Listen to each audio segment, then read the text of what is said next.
हम लोग का सभी एक ही उद्देश्य है कि हमको भगवान का प्रति प्रेम उत्पन्न हो जाए, प्रेम हो जाए, भगवान के प्रति आकर्षण हो जाए। संसार के प्रति इतना असीम अटूट आकर्षण है हमारा, जिसके कारण भगवान के प्रति आकर्षण बन ही नहीं पा रहा है। हम कितना श्रवण कर रहे हैं, कीर्तन कर रहे हैं, स्मरण कर रहे हैं, वंदन कर रहे हैं, सेवाओं को कर रहे हैं, दर्शनम कर रहे हैं, है कि नहीं है? तो फिर भी हमारा जो आकर्षण नित्य निरंतर भौतिक संसार के प्रति ही बना रहता है। तो कैसे हम भगवान को प्राप्त कर पाएंगे, हम जीवन के उद्देश्य को प्राप्त कर पाएंगे? मैं कुछ स्लाइड मीन्स कुछ प्रेजेंटेशन बनाया, आप लोगों को मैं दिखाना चाहूँगा। आप लोगों को स्क्रीन दिख रहा है? ओके, ठीक है। हम लोग का जीवन का उद्देश्य है कृष्ण प्रेम, है ना। हम इसको में तो किसी को भी पूछ दिया जाए क्या जीवन का उद्देश्य तेरा, तो कृष्ण प्रेम चाहिए, सीधा कृष्ण प्रेम ही चाहिए बोलेंगे, है कि नहीं है? ओके। तो हरिदास ठाकुर महाप्रभु से बोलते हैं, कृष्ण नाम भक्त सेवा सतत करिवे, कृष्ण प्रेम लाभ तार अवश्य होइवे।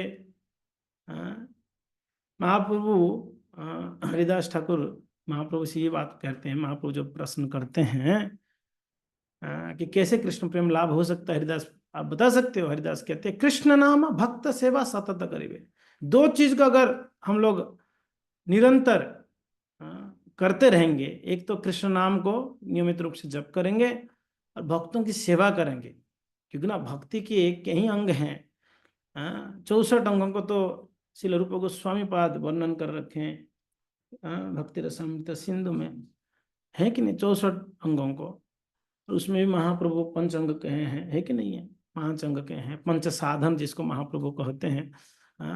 नाम जप, धामवास, भागवत श्रवण, शिविग्रह सेवा और वैष्णवों के सेवा। तो ये 5 महाप्रभु ने कहा पंच साधन भक्ति में आगे बढ़ने के लिए। तो यहाँ हरिदास ठाकुर कहते हैं भगवान का नाम को जप किया जाए और भक्तों का सेवा करने से कृष्ण प्रेम लाभतर अवश्य, ये पक्की बात है, इसमें कोई शंका नहीं है कि उसको कृष्ण प्रेम नहीं मिलेगा, 100% मिलेगा। 2 चीज को पकड़ लेनी हमको जीवन में, क्या? जब भी अवसर मिले वैष्णव का सेवा किया जाए और भगवान नाम का जप निरंतर नित्य निरंतर करते रहे। भगवान ने कहे सततम कीर्तयन्तम यतन्तस्य दृढ़व्रतम, सतत मेरा नाम कीर्तन करो। ठीक है जी। तो आगे बढ़ते हैं। हरिदास ठाकुर इस प्रकार से जब कहते हैं, तो पवित्र नाम जप को 3 प्रकार से हम जो है भक्ति विनोद ठाकुर कहते हैं हरिनाम चिंतामणि में 3 प्रकार की नाम है। एक को मुख्य नाम कहा गया है, दूसरा है गौण नाम है, तीसरा है प्रेम नाम है। कितने प्रकार के नाम है?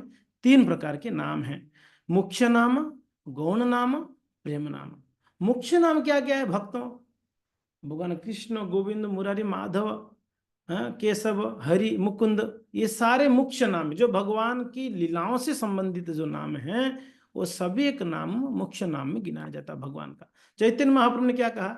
नाम नाम कार्य बहुधा निज सर्वशक्ति, तत्रार्पिता नियमिता स्मरणे न कालः, एतादृशी तव कृपा भगवन्नमापि मगर दुर्दैवमी। मेरा दुर्भाग्य है कि ऐसा नाम में ना जनिना अनुराग अनुराग उत्पन्न नहीं हो रहा है, ये मेरा दुर्भाग्य। ऐसे महाप्रभु जो है दुख प्रकाश करते हैं। तो नाम नाम कार्य, भगवान के सभी एक नाम में भगवान का पूर्ण शक्ति है। तो जैसे यहाँ पर हम कहते हैं मुख्य नाम, तो भगवान की सभी नाम, गोविंद हो, हरि, मुकुंद, माधव, जो भी नाम है उस नाम में भगवान का शक्ति जरूर है कि नहीं है? तो उसको मुख्य नाम कहा गया है। तो दूसरा हम कहते हैं, भक्तिविनोद ठाकुर यहाँ वर्णन करें गौण नाम। गौण नाम क्या है? एक तो प्राइमरी नेम है, सेकेंडरी नेम। गौण नाम जो भगवान की ऐश्वर्य के सूचित है, इस संसार के ऐश्वर्य, जैसे हम लोग कहते हैं ना परमात्मा, जगतपति, है कि नहीं, ब्रह्मांड के मालिक, ऐसे जो अलग अलग इस संसार के ऐश्वर्य के साथ तुलना करते हैं नॉर्मली, उसको गौण नाम कहा गया है। जो मुख्य नहीं है, भगवान के डायरेक्टली संबंधित नहीं है, भगवान के इस संसार के ऐश्वर्य से संबंधित है, उसको गौण नाम कहते हैं। और तीसरा नाम, इसको ध्यान से समझिएगा, है कि नहीं, 3 प्रकार के नाम भक्तिविनोद ठाकुर कहते हैं। एक मुख्य नाम, दूसरा गौण नाम, तीसरा प्रेम नाम। प्रेम नाम कौन सा है? प्रेम नाम एक ही है, हरे कृष्णा कृष्णा कृष्णा हरे हरे, हरे राम राम राम हरे हरे। ये प्रेम नाम है। ठीक है जी। अगर हमको क्या चाहिए, हमारा उद्देश्य क्या है, हमने पहले देखा कृष्ण प्रेम हमारा उद्देश्य है, प्रेम चाहिए। तो प्रेम चाहिए तो प्रेम नाम ही लेना पड़ेगा। ठीक है ना। भगवान का अनेक नाम है, नाम नामकारी बहुधा, बहुत सारे नाम है भगवान का, मगर प्रेम चाहिए। जब उद्देश्य हमारा प्रेम है, लक्ष्य हमारा प्रेम है, तो हमको कौन सा नाम जपना पड़ेगा? प्रेम नाम। वो कौन सा है? महामंत्र। ठीक है ना। ये महामंत्र प्रेम नाम है। प्रेम नाम और अनेकों नहीं है, प्रेम नाम एक ही है, मुख्य नाम अनेक हो सकते हैं। तो प्रेम नाम एक ही। ये महामंत्र जप करने से हमको कृष्ण प्रेम प्राप्त जरूर हो सकता है, बिल्कुल होगा, ऐसे हरिदास ठाकुर ने कहा है। ठीक है। आगे वर्णन करते हैं भक्ति विनोद ठाकुर। एक एक कृष्ण नाम यदि मुख्य बाहरिया अथवा श्रवण पथे अंतरे तो जाए, शुद्ध वर्ण होय बा अशुद्ध वर्ण होय, ताते जीव तरे এই शास्त्र निर्णय। क्या बोलते हैं? एक कृष्ण नाम यदि मुख्य बाहरिया, अगर कोई व्यक्ति एक बार भी कृष्ण का नाम को उच्चारण कर लेता है, कहता अगर उच्चारण नहीं भी करता अथवा श्रवण है या श्रवण कर लेता है या कीर्तन कर ले एक बार, हरे कृष्णा अगर कोई मुख से बोल देवे या श्रवण कर ले, कोई बोलता हुआ सुन ले, ठीक है ना, किसी भी प्रकार से अगर अंदर जाता है नाम, किसी भी पद से या श्रवण के द्वारा वो सुन के जैसे भी हो, शुद्ध वर्ण हो या अशुद्ध वर्ण हो, वो शुद्ध नाम हो अशुद्ध नाम हो, ताते जीव तौर से शास्त्र निर्णय। शास्त्र में तो कहा गया है नाम जपते जीव का कल्याण होना ही होना है, पक्की बात है। समझ रहे नहीं समझ रहे हैं? 100% कल्याण होगी जीव का, नाम जपा उसका कल्याण है। वो किसी भी प्रकार से श्रवण कर लें, बोल दें, अनजाने से बोल दे, जानबूझ के बोल दे, शुद्ध नाम से जप करे अशुद्ध नाम जप करे, कल्याण तो होना है। मगर इसके ऊपर और विचार करने योग्य बात है, आगे विचार करते हैं, है कि नहीं है? हम लोग का जप का स्तर का भी हमको पता होनी चाहिए। तो आगे वर्णन करते हैं कि भाई भक्ति का जो 9 स्तर है, ठीक है ना, भक्ति का 9 स्तर है भक्तों। श्रद्धा से शुरू होकर कहां पर है? प्रेम तक है। ठीक है। आप लोग दिख रहा है कि नहीं दिख रहा है? दिख रहा है, ठीक है। तो श्रद्धा आदो, शुरुआत में कोई व्यक्ति को अगर थोड़ा सा भी श्रद्धा हो, किसके ऊपर श्रद्धा? श्रद्धा, अच्छा, श्रद्धा शब्द के बारे में महाप्रभु कहते हैं श्रद्धा शब्द विश्वास करे सुदृढ़ निश्चय। श्रद्धा का अर्थ विश्वास को श्रद्धा कहा गया है, ठीक है ना। अच्छा, किसके ऊपर विश्वास? गुरु साधु शास्त्र। किसके ऊपर विश्वास? अगर थोड़ा भी श्रद्धा प्रामाणिक गुरु के प्रति, साधु के प्रति और शास्त्र के प्रति अगर किसी का हो, या भगवान के प्रति थोड़ा सा भी अगर श्रद्धा हो किसी का, अगर थोड़ा सा भी श्रद्धा होता है, तो उसको भगवान ने उसके जीवन में एक प्रामाणिक साधु को भेज देते हैं। ठीक है। आपको समझ में आ रहा है हमारी बात? थोड़ा सा भी हृदय में किसी का श्रद्धा, इसलिए कहते हैं ना श्रद्धावान जन है श्रद्धावान जन, है कि नहीं? श्रद्धावान जन को जो है भगवत कृपा प्राप्त होती है और वैष्णव का एसोसिएशन मिलती है।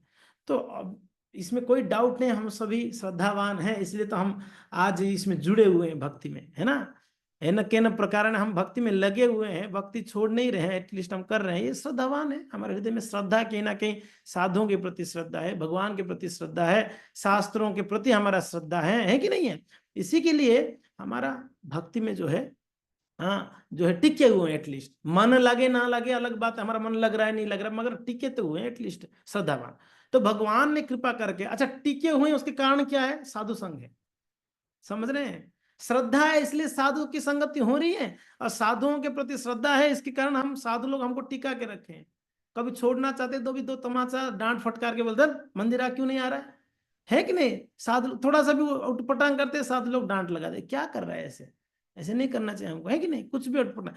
तो साधु लोग ने हमको पकड़ के रख रखे हैं। इसलिए कहते चोटी रखना जो बहुत जरूरी है, सीखा। कभी गिरते रहोगे तो पकड़ के उठाने के लिए कुछ तो चाहिए। अगर पकड़ने के लिए हाथ फैराए, उसमें चोटी ही नहीं है, कि पकड़ेगा कैसे? कैसे पकड़ेंगे? तो माताओं का तो बढ़िया है, बड़ा बड़ा चोटी है तो पकड़ लेंगे, बढ़िया है। प्रभु लोग का फिर सीखा होना जरूरी है, इसलिए सीखा रखना है, हमारे परंपरा में सीखा का नियम है। सो जो भी है, कहने का तात्पर्य है कि देखो श्रद्धावान जो है उसको एक प्रामाणिक साधु की संगत प्राप्त होती है। साधु की संगत से क्या करते हैं हम लोग? पार्टी मनाते हैं, पिक्चर देखने जाते हैं, है कि नहीं है? शादियों में घूमते हैं ना, साधुओं के संग में यही करते हैं हम लोग ना ना। अरे भाई, साधुओं के संग में भजन क्रिया करते हैं। जैसे साधुओं का एसोसिएशन मिलती है, संगत, तो क्या होता है, हमारा भजन शुरू हो जाती है। साधु लोग कहते हैं, आप मंदिर पहली बार आए? वाले हाँ। बस उन लोग को तो यही यही सुनना है, पहली बार आए। बस बोले कि इधर बैठो। हाँ, एक माला झोली पकड़ाते हैं, बोले ये पकड़ो, ये क्या करना है महाराज जी? बोले इसमें आपको भगवान का नाम को जप करना है। बोले ठीक है, करेंगे। तो शुरू कर देते हैं हम नाम जप। कितना करना होगा महाराज जी? बोले ज्यादा नहीं है, एक माला जपना है कि नहीं? पहले पहले यही बोला गया था हमको ना, बहुत बड़ा धोखा है हमारे साथ हुई है। पहले जब भी हम गए हैं, फर्स्ट टाइम जब गए, हमको यही बताया गया था, एक ही माला जपना है, ज्यादा करने का जरूरत नहीं, एक जपो। मन नहीं लगता तो कोई बात नहीं, बिना मन लगा के जपो, एक जपो। वो एक कभी 16 हो गया, पता नहीं चला। ऐसे फंस गए हम लोग अभी। हाँ, इसलिए कहते हैं भक्ति जो है ना, ये एक माफिया जैसा है। इसमें एंट्री क्या बोलते हैं उसको? हाँ, वो एंट्री कर सकते हो, बाहर नहीं निकल सकते हो, बहुत बड़ा ये है। हाँ? आएगा अपने मर्जी से जाएगा। हाँ, जा ही नहीं सकता है ना, प्रॉब्लम है। तो खैर, जो भी है, कहने के तात्पर्य यह है कि जब हम भक्तों की संगत में आते हैं, तो हमारा भजन क्रिया शुरू होता है। भजन क्रिया में क्या क्या है भक्तों? श्रवणम, कीर्तनम, विष्णु स्मरणम, अर्चनम, वंदनम, दास्यम, साक्ष्यम, आत्मनिवेदनम, ये सारे भजन क्रिया में आता है। भगवान का सेवा करो, नाम श्रवण करो, नाम जप करो, कथा बोलो, कुछ भी, ये सारे एक भगवान भगवान का जो भी सेवा पूजा कार्य है, ये सब भजन क्रिया कहा गया है। भजन के अर्थ ऐसा नहीं सिर्फ नाम जप करना। भजन में भजन करना चाहता हूं, भजन यानी सेवा भी है, भजन यानी श्रवण भी है, भजन यानी एसोसिएशन, है कि नहीं है? जप भी है उसमें, भजन में। मंदिर झाड़ू मारना भी भजन में जाता है, समझ रहे हैं? आरती करना भी भजन में जाता है। तो भजन क्रिया समझिए। कभी कभी हम सोचते हैं मैं वृंदावन जाके भजन करना चाहता हूँ। प्रभु जी क्या भजन करेगा? न मैं बस भजन करना मीन से हम आलसी बनना चाहते हैं, वृंदावन जाके मैं आलसी बनना चाहता हूँ, बस सेवा नहीं करना है मुझे। सो भजन क्रिया का अर्थ है इसमें सभी एक है, श्रवणम, कीर्तनम, नवदा भक्ति पूरा है उसमें, भजन क्रिया में। तो खैर, चलिए आगे बढ़ते, नहीं तो यहीं अटक जाएंगे। आगे कहते हैं, जैसे श्रद्धावान हो, जो श्रद्धावान होता है, भगवान उनके जीवन में साधु को भेजते हैं, और साधु की संगत में उसको भजन क्रिया प्रारंभ होती है भक्तों। और भजन क्रिया का ये स्तर है, दीक्षा का स्तर, हमने यहाँ लिखा देखो, ये स्तर को दीक्षा का स्तर भी कहा गया है। इसी भजन क्रिया के दौरान हमारी दीक्षा होती है। हम सोचते हो गया, कंप्लीट हो गया प्रभु, दीक्षा हो गया मीन्स सब कुछ हो गया, अब कुछ नहीं बच गया, पूर्ण साधु बन गया मैं, अभी शुद्ध भक्त बन गया, अभी जरूरत नहीं कुछ, ना कथा का जरूरत है, ना मंदिर जाना है ना। नॉर्मली ऐसे सोच लेते हैं, जैसे दीक्षा हो गया तब तो ऐसे तान के चलते हो गया मेरा दीक्षा, पता है। अच्छा, वो भूल जाते हैं मेन चीज, दास दासी वो भूल जाते हैं। क्या है, मैं प्रभु मायापुर वासी प्रभु बन गया अभी। दास कहाँ चला गया? वो गायब। वो हमारे महाराज आए थे, प्रचारक, भक्ति प्रचार महाराज कह रहे थे, पहले तो कहते हैं मैं आपका दास हूँ, मैं आपका दास हूँ, धीरे धीरे बोलते हैं प्रभु, प्रभु बनते, दास से प्रभु, फिर प्रभु से महाप्रभु कब बन जाते हैं पता नहीं चलता है। महाप्रभु नहीं, महाबस, सबके मालिक में। तो सुनिए, यहाँ पर कहते हैं भजन क्रिया से क्या होता है, अनर्थ निवृत्ति से, ठीक है, अनर्थ निवृत्ति होती है भजन क्रिया करने से। ठीक है भक्तों, आप समझ रहे ना? श्रद्धावान को साधु की संगत मिलती है, साधु की संगत में भजन क्रिया प्रारंभ हो जाती हैं, और भजन जो भी हम सेवा पूजा भजन करते हैं, उससे क्या होता है, हमारा अनर्थ का निवृत्ति होती है। ये बहुत मेन पॉइंट है, इसको हम चर्चा करेंगे, अनर्थ निवृत्ति। अनर्थ क्या है, उसका निवृत्ति कैसे होना है, ठीक है जी। अच्छा, अनर्थ निवृत्ति, जैसे जैसे अनर्थ क्या है, जो चीज कोई अर्थ नहीं है उसको अनर्थ कहा गया है। हमारा जीवन में कोई वैल्यू नहीं जिसको, उसी को ही अनर्थ कहा गया है। अर्थ यानी वैल्यू, कुछ वैल्यू है, अनर्थ यानी कोई वैल्यू नहीं है ना। वो अनर्थ क्या है कि हम देखेंगे, काम, क्रोध, लोभ, मोह, ये हमारे जीवन में क्या काम के हैं, फिर भी हमने इकट्ठा कर रखे हैं हमारे हृदय में, उसको अनर्थ कहा गया। तो उसका निवृत्ति यानी उससे, उसका कैसे समापन होगी, अनर्थ भजन क्रिया से होगी। कैसा भजन से मैं बतलाऊंगा। जैसे जैसे अनर्थ निवृत्ति होगी भक्तों, वैसे वैसे भगवान के नाम में, भगवान की कथा में, भगवान की सेवा में, भक्तों की सेवा में निष्ठा उत्पन्न हो जाएगी। समझ रहे हैं, निष्ठा आने लगेगी। जितना अनर्थ जाएगा उतना निष्ठा, जितना अनर्थ जाएगा उतना निष्ठा। अभी तो नाम जप के बाद, जैसे ही नाम जपने का अवसर आता है, वैसे ही नींद आ जाती है, वैसे ही बिल्कुल मन खटास हो जाती है। अच्छा नहीं लगता है। सेवा का जैसे सेवा आते सेवा 10 बहाना देते हैं, सेवा नहीं करना है, निष्ठा नहीं है ना, है कि नहीं है? निष्ठा नहीं है, क्यों निष्ठा नहीं है? कि ना अनर्थ है, ये कारण यही है, कारण यही अनर्थ है।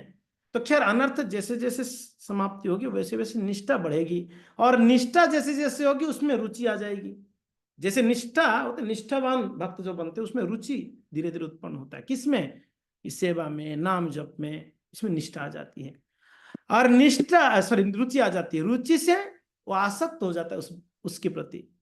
जैसे नाम जप का ही लिया जाए तो जैसे अनर्थ निवृत्ति होगा वैसे निष्ठा आ जाएगी। नाम 16 माला नियमित रूप से बिना उठे एक जगह में बैठ के 7 बजे से पहले करनी है, एक निष्ठा आ जाती है भक्तों में, बैठ के जप करते हैं और उसमें टेस्ट आने लगता है तो नाम बढ़ाते हैं भक्त। 16 तो निष्ठा है, जैसे रुचि आती है तो 16 ही क्यों, टेस्ट लगने लगता है ना। रसगुल्ला में टेस्ट है तो एक में बोलोगे नहीं बस बस बहुत हो गया, नहीं, टेस्ट है तो और 2 डाल दो बोलते हैं हम, क्योंकि ना रुचि है ना। वैसे जब नाम में रुचि उत्पन्न हो जाएगी तो हम 16 में नहीं रुकेंगे, हम 32 भी कर लेवे, 64 भी कर लेवे, तब पर भी और चाहिए, और जपना ही बोलेंगे हम, वो रुचि कहा जाए। जैसे सेवा में जब रुचि उत्पन्न होगा भगवान सेवा में तो और सेवा करना चाहेंगे, अरे बस 1 घंटा और सेवा कुछ है तो बताइए, रुचि उत्पन्न हो जाएगी, तो उसको रुचि स्तर कहा गया। भक्तों रुचि के बाद आसक्ति हो जाएगी, और आसक्त जब हो जाओगे धीरे धीरे धीरे भाव में परिणत होगा, और भाव से प्रेम प्राप्त होगा, ये अंततः होता। बहुत आसानी से प्रेम प्राप्त कर लेंगे ना, प्रभु जी प्रेम तक पहुंच गए, 1 2 3 4 5 6 7 8 सीढ़ी चढ़ा और प्रेम मिल गया, ना जी ना जी। तो जैसे प्रश्न कर रहे थे भक्त लोग कि भक्ति का 3 जो है क्या बोलते हैं कैटेगरी बना हुआ है। एक साधना भक्ति, यहाँ पर देखो मैं यहाँ पर कैटेगराइज किया हूँ, साधना भक्ति, भाव भक्ति, प्रेम भक्ति, ठीक है, 3 कैटेगरी। साधना भक्ति को 2 कैटेगरी किया गया, एक तो वैधि साधना भक्ति, दूसरा है रागानुगा साधना भक्ति, ठीक है ना। वैधि साधना, रागानुगा भक्ति, ये दोनों साधना भक्ति ही है। वैधि साधना यानी विधि विधानों से, नियम कानून से, भक्ति में बहुत विधि है, सुबह जल्दी जगना है, रात को जल्दी सोना है, चाय नहीं पीना है, वैष्णव अपराध नहीं करनी है, करना क्या है नहीं करना है क्या है, विधि निषेध, ये दोनों उसी को वैधि भक्ति कहा गया, विधि विधानों से। रागानुगा भक्ति यानी स्पॉन्टानियस, यानी उसको क्या कह सकते हैं, एक प्रकार का राग उत्पन्न हो जाए भक्ति में, यानी उसको कह सकते हैं आसक्त तो हो जाओगे आप उसमें, तो उसको रागानुगा भक्ति कहा गया। ये देखिए वैदिक साधना भक्ति श्रद्धा से चालू होकर श्रद्धा, साधु संग, भजन क्रिया, अनर्थ निवृत्ति, ये 4 जो स्तर हैं वो वैदिक साधना भक्ति में आता है। उसके बाद निष्ठा, रुचि, आसक्ति रागानुगा भक्ति में आता है, और भाव और प्रेम उसके बाद आता है। समझ रहे नहीं समझ रहे आप लोग? बोले प्रभु जी क्या बोल रहे हो, कृष्ण कथा बोलकर धोखा दे रहे हो आप हमको, ये सब क्या सुना रहे हो, कृष्ण का लीला सुनो, है ना। तो कृष्ण का लीला जरूर सुनेंगे, चिंता नहीं करना है, थोड़ा ये समझ लेते हैं, फिर कृष्ण का लीला तो सुनना ही है हमको। अब समझ में आ गया। वैदिक साधना भक्ति अगर हम स्ट्रांगली करेंगे, अपना विधि विधानों को, नियम कानून को ठीक ठीक से पालन करते अगर हम करेंगे भक्तों के सानिध्य में रहकर, तो धीरे धीरे धीरे ये भक्ति राग मार्ग में पहुंचेगा, रागानुगा भक्ति हो जाएगी, आसक्त हो जाएंगे हम भगवान नाम में, भगवान भक्ति में, भक्तों के प्रति।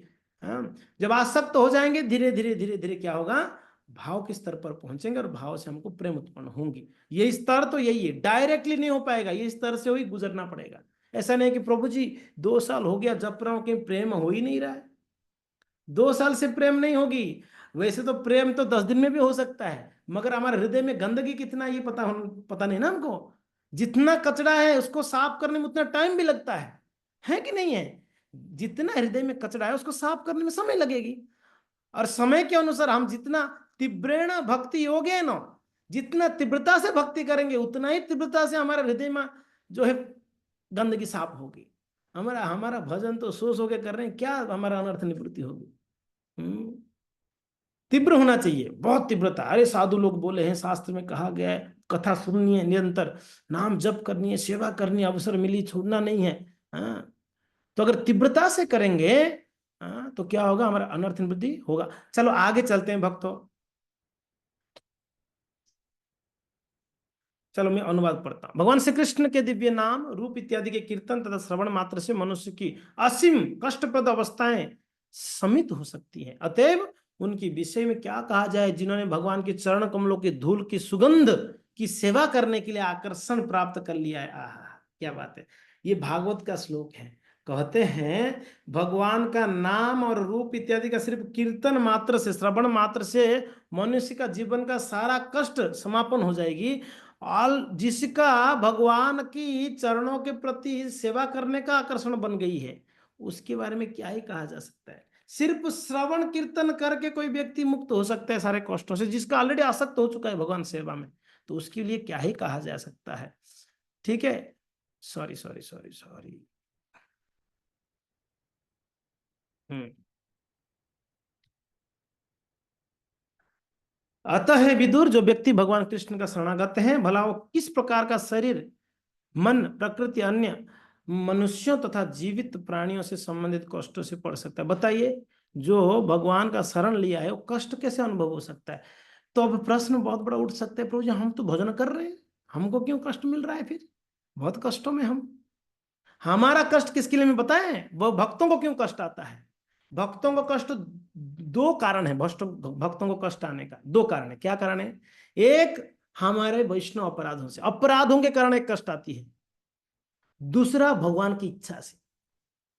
कष्ट का दो कारण मैं बतला रहा हूं, एक तो अपराधों से, दूसरा भगवान की इच्छा से। भगवान का इच्छा से कष्ट किनको आता है? शुद्ध भक्तों को।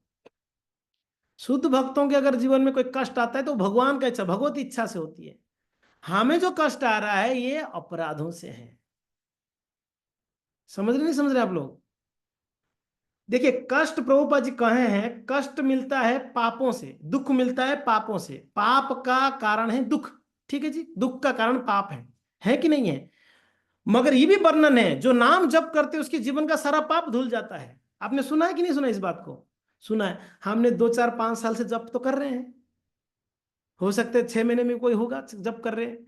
भाई अगर कोई नाम जप करते हैं, ऐसे कहा गया एक नाम उसकी जीवन में आज तक का क्या हुआ सारा पाप को धुल देता है, नाम में इतनी शक्ति है।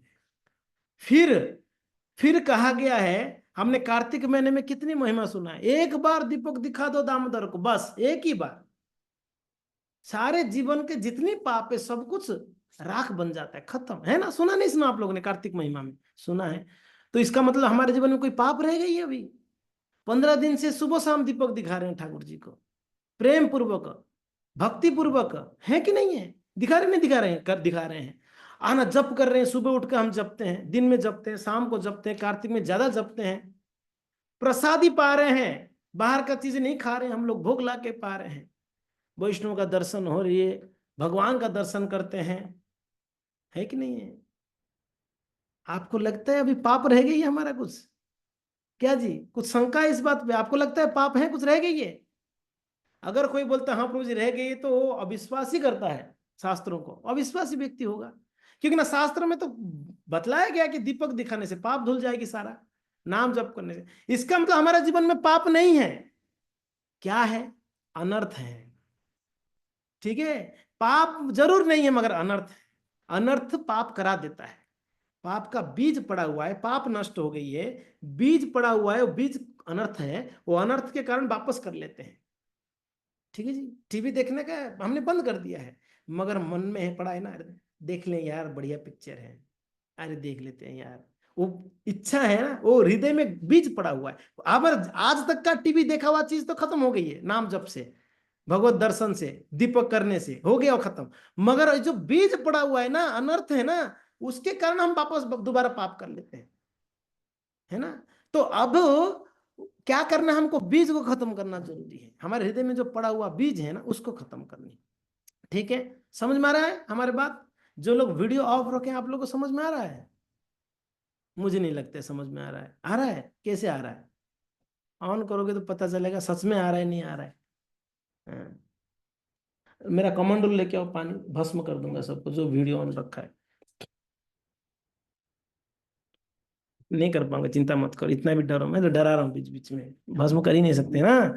सो ऐसे मजाक से बोल रहा हूँ। तो भक्तों, ठीक है, चलिए आगे बढ़ते हैं। आगे क्या कह रहे हैं देखिए। तो इसका मतलब यहाँ पर मैत्रेय मुनि विदुर जी को कहते हैं नहीं, उसको कष्ट हो ही नहीं सकता। कैसे भक्त कष्ट भुगत सकते हैं जिन्होंने भगवान का शरण ले लिया? ना, संभव ही नहीं है। कि यद्यपि तपस्या, दान, व्रत, अन्य विधियों से पापमय जीवन के फलों का निरंतर निरसन किया जा सकता है, खत्म किया जा सकता है, किंतु ये पुण्य कर्म किसी के हृदय की भी भौतिक इच्छाओं का उन्मूलन नहीं कर सकता है। जो बीज है ना, उसको नष्ट नहीं कर सकता है, किंतु यदि वो भगवान के चरण कमल की सेवा करता है तो तुरंत ही ऐसे सारे कर्मों से मुक्त हो जाएगा। अब जब का 3 स्तर है भक्तों, ठीक है, जब से सारा पाप नष्ट हो जाएगी। अब स्तर समझ जाइए, एक नाम अपराध यानी अपराध युक्त नाम है, दूसरा नामाभाषित, तीसरा है शुद्ध नाम है। ठीक है, 3 प्रकार के नाम है, अपराध नाम, नामाभास, शुद्ध नाम। इसको सुनने के लिए आपको कल आना पड़ेगा, ठीक है ना। मैं यहाँ पर इसको ब्रेक देता हूँ, ये टॉपिक को कल वापस लूंगा शुरुआत में। अब हम चलते हैं वापस 10वां स्कंद में, भगवान की लीलाओं में, ठीक है जी। ओके, सो आप इसको अभी तक जो किया इसको मनन कर सकते जो बोला हमने। चलिए आगे चलते हैं भक्तों। अब भगवान ने अनेकों राक्षसों को वृंदावन में वध किए, उद्धार किए। वध तो क्या किए, उद्धार किए। भगवान ने सभी एक जितने भी राक्षसों को कंस ने भेजते थे, हमने सुना है कि भाई पूतना से लेकर अघासुर, बक्कासुर, तृणावत इत्यादि को उन्होंने जो है कृष्ण ने उन सबको उद्धार कर लिया। ठीक है, अब भगवान, अब एक्चुअली नारद मुनि पहुंचे मथुरा में, जाकर कंस को मिलके कहते हैं कि महाराज आप एक नंबर के बेवकूफ हैं। बोले नहीं है कि भाई अपने घर में, अपने गांव में शेर, कुत्ता भी शेर बना रहता है, आपको पता है? मतलब ये आप सभी उनको वहां भेज रहे हो मारने के लिए। मैं वहां तो कृष्ण सभी को मार ही दे रहा है, उसको मारना है तो यहाँ बुलवाओ, उसको मथुरा बुलवा के मरवाओ। वहां जितना भी भेजोगे तो आप बोलते ना अपने गांव में कुत्ता भी शेर है कि नहीं? वहां उसको बड़ा बल है, उसको यहाँ बुलवाते हैं, यहाँ बुलवा के आप उसको मारना चाहिए। यानी नारद जी बोलना चाहते हैं कि तेरा तू कब तक और जिएगा, जल्दी खत्म हो जा भाई, तेरे वजह से बहुत लोग परेशान हैं। नारद जी कुल मिला के ये कहना चाहते हैं तेरा अंत बहुत जल्दी आना चाहिए, क्यों वेट कर रहा है, प्रतीक्षा कर रहा है, हैं? जल्दी से बुलाओ कृष्ण को यहाँ पर। अब ये बात जच गया किनको, कंस को। ये ठीक बोल रहे नारद जी, नारद जी मेरा मित्र है, सुहृद है, मेरे बारे में हमेशा अच्छा ही सोचता है। अब क्या किए, अक्रूर जी को बुलाया कंस ने। अक्रूर जी को बुला के कहते हैं कि अक्रूर जी, हम आपको एक जो है एक कार्य देते हैं, उसको आप पूरा कर सकते हैं। हम बताइए महाराज। बोले आपको जाना है वृंदावन। जैसे वृंदावन जाना है करके कहते हैं, वैसे अक्रूर जी के शरीर में रोमांच होने लगा, उनकी आंखों एकदम आंखों से अश्रु आने ही लगा, बिल्कुल भाव विभोर हो रहे थे। क्यों जाना है? कंस ने बोला कि जाके कृष्ण बलराम को लेके आना है, और ध्यान रखना उनको यहाँ बुलवाएंगे, बुलवा के यहाँ पर मल्ल युद्धों के साथ युद्ध करवाएंगे और कृष्ण बलराम को मार देंगे, वध कर देंगे। क्योंकि ना वो अपने घर पे, अपने गांव में तो जिसको भेजता मार देता है। अक्रूर जी सुन के एक तो बड़ा प्रसन्नता हुई, मैं वृंदावन में जाऊंगा, और दुख भी हुआ कि कृष्ण बलराम को मारने के लिए बुला रहा है, कितना दुष्ट है। खैर जो बात जो भी हैं, अक्रूर जी बड़े खुश हुए, वृंदावन जाऊंगा। अब जब से कंस ने बोला तब से उनको नींद नहीं है, नींद हराम है, नींद उड़ गई है। बस कृष्ण को मिलने जाऊंगा, कृष्ण का दर्शन होगा, सोच सोच के नींद नहीं आ रही। एक तो कोई खुश गुड न्यूज मिल जाए तो नींद नहीं आती है, या कोई बुरी न्यूज मिल जाए तो नींद नहीं आई। आप 10वीं के एग्जाम फेल हो गए, बस गया, 2-4 दिन नींद गया, उड़ गया, बुरी न्यूज सुन लिया, है कि नहीं? और ये कोई बढ़िया न्यूज मिल जाए, आपको 5 करोड़ का लॉटरी लग गया, सारे नींद हराम, खत्म, है कि नींद नहीं आएगी ना। अब अक्रूर जी को ये खबर मिल गया कि वृंदावन जाना है कृष्ण को लाने, वो सोच सोच के गदगद हो रहे हैं, नींद ही नहीं आ रहा है, सोच रहे कब सुबह होके मैं जाऊंगा, वृंदावन जाऊंगा मैं। कंस ने कहते हैं मेरा रथ ले जाना, रथ में बिठा के ले आना मेरे भांजों को, ठीक है, और यहाँ पर लाके मरवाएंगे। अक्रूर जी रात भर सोच रहे हैं सुबह कब होगा, हम जाएंगे वृंदावन। कृष्ण के बारे में सोच सोच के बड़े गदगद हो रहे थे भक्तों। सुखदेव गोस्वामी आगे वर्णन करते हुए कहते हैं, शिशुकोवाच अक्रूरोऽपि च रातम्, अक्रूरोऽपि च तां रात्रिं मधुपुर्य महामति उस्वित्वाह रथमास्ताय प्रयो प्रयो नंद गोकुलम। अक्रूर जी सोच रहे हैं, कहते हैं रात तक ही बितानी है मुझे, बस ये जैसे ही रात खत्म हो जाएगी मैं जाऊंगा कहाँ, वृंदावन जाऊंगा, गोकुल जाऊंगा, नंद गोकुलम, जहाँ नंद बाबा रहते हैं, जहाँ जसोदा रहती है, जहाँ कन्हैया रहते हैं, मैं वहां जाऊंगा। बस एक रात ही तो बिताना है मुझे। ये रात इतना लेट क्यों हो रहा है? ये रात क्यों जल्दी जल्दी क्यों नहीं खत्म हो रहा है? हाँ, उनको ऐसे ही प्रतीत हो रहा है, युगायतम निमिषेण चक्षुषारा विषायतम। महाप्रभु कहते हैं, भाव को प्रकट करते हैं, गोपियों का भावों को। क्या कहते हैं? युगायतम निमिषेण चक्षुषा विषायतम। पलक झपकने का जो समय भी गोपियों को लगता था, विरह, भगवान की विरह लगता था एक युग। एक कम समय भी उनको लगता था युग की बराबर। पलक झपकने का कितना समय है? एक क्षण में पलक झपकती है, 1 मिनट में 4 5 10 बार पलक झपकते हैं हम लोग। वो उतना समय भी गोपियों को लगता था कि एक युग व्यतीत हो गया, कृष्ण का दर्शन नहीं हुई है। तो यहां पर अक्रूर जी को सेम फीलिंग था, सेम भाव था, वैसे ही विरह हो रहा था कि ये रात इतना लंबा क्यों हो गया आज। जबकि रात लंबा नहीं हुई थी, रात वही था, मगर अक्रूर जी को लग रहा था बहुत लंबा रात है, कब सुबह होगी, इतना लेट क्यों हो रहा है, सुबह होते मुझे जाना है, रात्रि को नहीं जा पाएंगे, सुबह जानी है। भक्तों, अक्रूर जी प्रतीक्षा कर रहे हैं। यहाँ पर इसी भाव को प्रकट किया जा रहा है। सुखदेव जी कहते हैं, अक्रूर जी रात भर जग कर सोच रहे हैं कब हो, सुबह हो, मैं नंद महाराज जी को मिलने, भगवान से मिलने, ग्वाल वालों को मिलने नंदग्राम जाऊंगा, नंद बाबा के न गोकुल जाऊंगा। फिर गच्छ पथि महाभागो भगवत मुझे क्षण भक्तिम परामुपगतः एवमेत तचिंतयत्। अक्रूर जी सोच रहे थे, मार्ग में यात्रा करते हुए महात्मा अक्रूर को कमल नेत्र भगवान के प्रति अपार भक्ति का अनुभव हो रहा था। भक्तों, ऐसे सोचते सोचते सुबह हो गई, भोर हो गया, और अक्रूर जी तैयार होकर, बस रथ तो तैयार था ही, रात को तैयार कर लिए थे, रथ पे बैठकर अक्रूर जी जो हैं रवाना हो गए। एकदम भोर भोर में वृंदावन जाऊंगा और कृष्ण से मिलूंगा, ये सोचकर भोर से निकल गए। ये भाव हो हमारा अक्रूर जैसा। कब ऐसे भाव होगा? हाँ, रात को नींद ना आए, कब मंगल आरती का दर्शन हो। हम तो खराटे लेके सोते और मंगल आरती में ज्यादा सोते हैं। हाँ? और तब पर बोलते नींद पूरा नहीं हो रही है प्रभु जी। दिन में 2 घंटा सोएंगे, रात को 8 9 बजे सो जाएंगे, सुबह 7 बजे जग के भी बोलते क्या हुआ, मंगला नहीं प्रभु जी, नींद पूरा नहीं होती है। कितना सोओगे भाई? हाँ? हमको कोई पड़ी नहीं है, क्योंकि ना अक्रूर जी जानते थे भगवान की महिमा। अक्रूर जी वैसे चाचा लगते हैं ठाकुर जी के, वसुदेव के भाई लगते हैं अक्रूर जी महाराज। वो जानते हैं भगवान की महिमा को ना। इसका मतलब यह है कि हमने मंगल आरती का महिमा नहीं जानते हैं, उसका क्या महिमा, क्या वैल्यू है हमारे जीवन में। मंगल आरती का दर्शन को हम इतना वैल्यू नहीं दे रहे, क्योंकि ना उसका महिमा जानते ही नहीं ना, क्या महिमा है। अरे मंगल आरती नाम क्यों दी गई? जो आरती का दर्शन करने मात्र से आपका जीवन में मंगल ही होगा, अमंगल होना ही नहीं है, हो ही नहीं सकता है, संभव ही नहीं है, उसको मंगल आरती कहा गया है। और हम लोग उसी मंगल आरती को इग्नोर मारते रहते हैं। हाँ, कल कल उठ जाएंगे, परसों उठ जाएंगे, कोई बात नहीं। भगवान उठ के प्रतीक्षा कर रहे हैं, कब आएंगे मेरे भक्त मेरा दर्शन करने, हैं?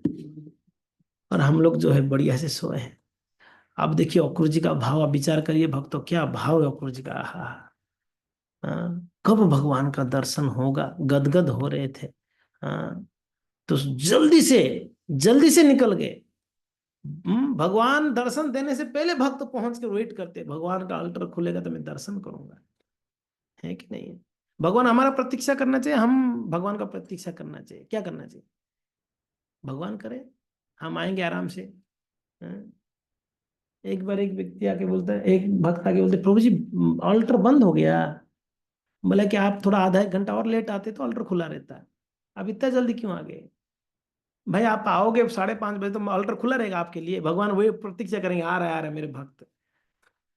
जगन्नाथपुरी में ऐसा कभी कभी होती है, ऐसे कई बार हो जाती है। कोई भक्त, भगवान के प्रिय भक्त अगर आने में लेट हो जावे रथ यात्रा में, है ना, भगवान रथ से नहीं उतरते हैं, रथ आगे नहीं बढ़ाते हैं, रथ रुक जाती है।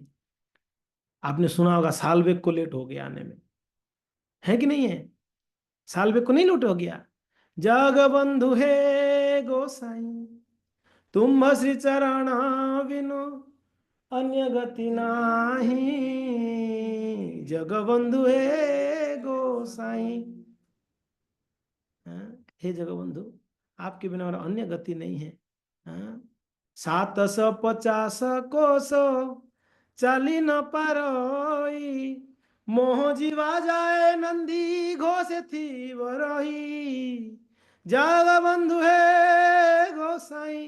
कहते हैं भगवान मैं चल नहीं पा रहा हूँ, बहुत मैं अटक गया हूँ, बीमार पड़ गया हूँ, मैं आ नहीं पा रहा हूँ, चल चल के 750 कोस दूर में अटक गया। ये भगवान एक निवेदन है, आप रथ से उतरना मत, क्योंकि आप एक बार मंदिर में जाओगे वापस, भाव देखिए, भगवान अटक गए थे, रुक रुक गए थे, रथ रुक गया, भगवान गए नहीं, जय जगन्नाथ नहीं गए। तो कभी कभी ऐसे शुद्ध भक्तों के लिए भगवान तो प्रतीक्षा करेंगे, हमारे बदमाश हमारे लोग जैसे थोड़ी भगवान प्रतीक्षा करेंगे, आएंगे आएंगे नहीं। तो खैर जो भी है, भाव समझिए, अक्रूर जी का अद्भुत भाव है। हाँ, तो तुरंत सुबह जल्दी उठकर जो है वो निकल गए भगवान से मिलने। और रास्ते में मथुरा से निकले, वृंदावन जानी है, मथुरा से वृंदावन कितनी दूर है? 15 किलोमीटर होगा, और तो कितना हो जाएगा, 15-20 किलोमीटर। मथुरा से नंदगांव ज्यादा दूर नहीं, नंदगांव जा रहे थे, नंदगांव में भगवान थे, बहुत ज्यादा दूर नहीं है नंदगांव, 20-25 किलोमीटर हो जाए मैक्सिमम। अब सुबह भोर से निकले, हाँ कौन, अक्रूर जी महाराज। अब विचार कर रहे हैं, बहुत बढ़िया बढ़िया श्लोक है भक्तों, हाँ सुनिए। अब क्या स्मरण कर रहे हैं, किम मया चरितम भद्रम, किम तप्तम परमम तपः, किम बाया हर्ते दत्तम, यद्यद रक्षात् मधम केशवम। अब अक्रूर जी विचार कर रहे हैं, स्मरण कर रहे हैं, क्या सोच रहे हैं, किम मया चरितम भद्रम, ऐसे मैंने कौन सा शुभ कार्य किया मेरे जीवन में जिसके द्वारा मुझे भगवान केशवम दर्शनम, मुझे भगवान केशव का दर्शन होने वाला है, भगवान कृष्ण को मैं दर्शन वैसे मैंने कौन सा अच्छा कार्य किया, कौन सा भद्रम यानी शुभ कार्य, मया चरितम भद्रम, ऐसा कौन सा मैंने शुभ कार्य कर लिया, पता नहीं। मैंने अपनी सौभाग्य के सोच सोच के जो है आश्चर्य कर रहे हैं, गदगद हो रहे हैं अपने सौभाग्य, ऐसे मैंने क्या किया था, ऐसे क्या सौभाग्य था मुझे जूम में आज कथा श्रवण करने को मिल रहा है, 1 महीना कार्तिक महीने में, वो भी ऐसे क्या सौभाग्य कि कार्तिक महीने में मंगलारती का दर्शन प्राप्त हो रही है, ऐसे क्या सौभाग्य कि मैं अपने जीवा से भगवान का नाम ले पा रहा हूं। ये जीवा जहां गंदा बोलता था, गंदा खाता था, दूसरों का निंदा करता था, संसार की बातें बोलता था, आज भगवान नाम ले रहा है, क्या ही मैंने कैसे क्या काम किया था मैंने पिछले जन्मों में। अक्रूर जी भी यही सोच रहे हैं, मैंने ऐसे क्या किया है पुण्य कार्य मेरे जीवन में, अच्छा कार्य जिसके द्वारा आज मैं, अब कृष्ण का दर्शन नहीं मिली अभी तक, मिलना बाकी है, वो सोच सोच के आश्चर्य हो रहे कि दर्शन मिलेगा, भगवान का दर्शन मिलेगा, ऐसे क्या क्या मैंने कर लिया अच्छा कर, किम मया चरितम भद्रम किम तपम, और साथ साथ में सोच रहे मैंने ऐसे क्या तपस्या किया था पिछले जन्मों में जो आज मुझे कृष्ण का दर्शन प्राप्त होने वाला है। हाँ, ऐसा कभी हमको विचार करनी चाहिए बैठकर, ऐसे मैंने क्या किया था। एक बार प्रभुपाद जी को एक भक्त ने बोले कि स्वामी जी हम कितना फॉर्चुनेट है ना, कितना हम, हाँ फॉर्चुनेट के बाद सौभाग्यशाली, हमारा क्या सौभाग्य है ना प्रभुपाद, हमको भक्ति मिली है। प्रभुपाद जी बोला अरे मूर्ख, तेरा क्या ही तेरा भाग्य था, मैंने तेरा भाग्य बनाया, I make you fortunate. Prabhupada ji बोले मैं तेरे को भाग्य भी बनाया, तेरे को भक्ति भी दिया, प्रभुपाद जी ने ऐसे बोला। वैसे देखा जाए तो हमने कौन कौन सा ऐसे हमने तीर मार लिया था हमको भक्ति मिल जाए, ऐसा कौन सा हमने अच्छा कार्य कर लिया था। अच्छा इसी जन्म में थोड़ा पिछले देख लो कौन सा अच्छा कार्य किया था। हाँ? हमें तो सोच सोच के कभी कभी सोचता मैंने ऐसे क्या किया था यार, पहले मुझे आज भक्ति मिल गई, संतों का दर्शन मिल जाती है, प्रभुपाद जी का हाँ सानिध्य मिला है, इस्कॉन जैसा संस्था में मुझे एक जगह मिल गई है, इस संस्था में, ऐसे क्या किया था पिछले इसी जन्म, क्योंकि ना पिछले जन्मों को तो हमको याद नहीं है हमने क्या किया होगा, इसी जन्म का पहला बचपन का देखते हैं, अरे हमारा बचपन तो बदमाशी में गया है कि नहीं है, हमारे जवानी तो फालतू चीजों में गया हुआ है, कैसे मिल गई हमको भक्ति। हाँ, कोई ना कोई जरूर है, कोई संत महात्मा भक्तों का कृपा हो गई होगी हमारे ऊपर। हाँ, भक्ति का कारक, भक्ति का कारण क्या है, भक्ति का कारण कारण भी भक्ति है, और भक्ति कर रहे हो तो भी भक्ति ही के वजह से भक्ति कर रहे हैं, और भक्ति का लक्ष्य भी भक्ति है। बोले ये क्या बोल रहे हो, मतलब हम भक्ति में आए, कोई ना कोई भक्ति ही कारण बना हुआ है। भक्ति यानी भक्त हमारे जीवन में आए, भक्ति को लेके आए हो, कारण तो भक्ति है ना, श्रवण करो, सुना सब, भक्तों का एसोसिएशन भी भक्ति में जाता है कि नहीं है। पंच साधन में भक्तों का संग एक भक्ति का साधन है ना, वो भी भक्ति है। कोई दूसरा कारण नहीं हो सकता है भक्ति में हम लोग आया, भक्ति ही भक्ति का कारण है। आज हम भक्ति में टिके हुए हैं, इसका भी कारण भक्ति ही है। हम भक्ति कर रहे हैं, कई संतों की सभा में जा रहे हैं, श्रवण कर रहे हैं, कीर्तन, इसलिए हम टिके हुए हैं भक्ति में। और लक्ष्य भी हमारा भक्ति ही आगे जाके, और कुछ नहीं चाहिए। मम जन्मनि जन्मनीश्वरे भवताम भक्ति रहे तो कित्वई।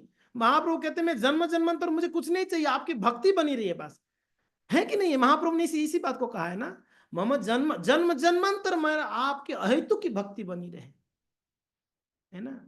इसी को महाप्रभु ने मांगा है। तो वो भक्ति का कारण भी भक्ति है, भक्ति में टिके हैं तो भी भक्ति कर रहे हैं इसलिए टिके, और भक्ति का लक्ष्य भी हमारा भक्ति ही है। तो हमारा जीवन में भक्ति आया कई भक्तों के एसोसिएशन से, कोई भक्तों की कृपा दृष्टि से।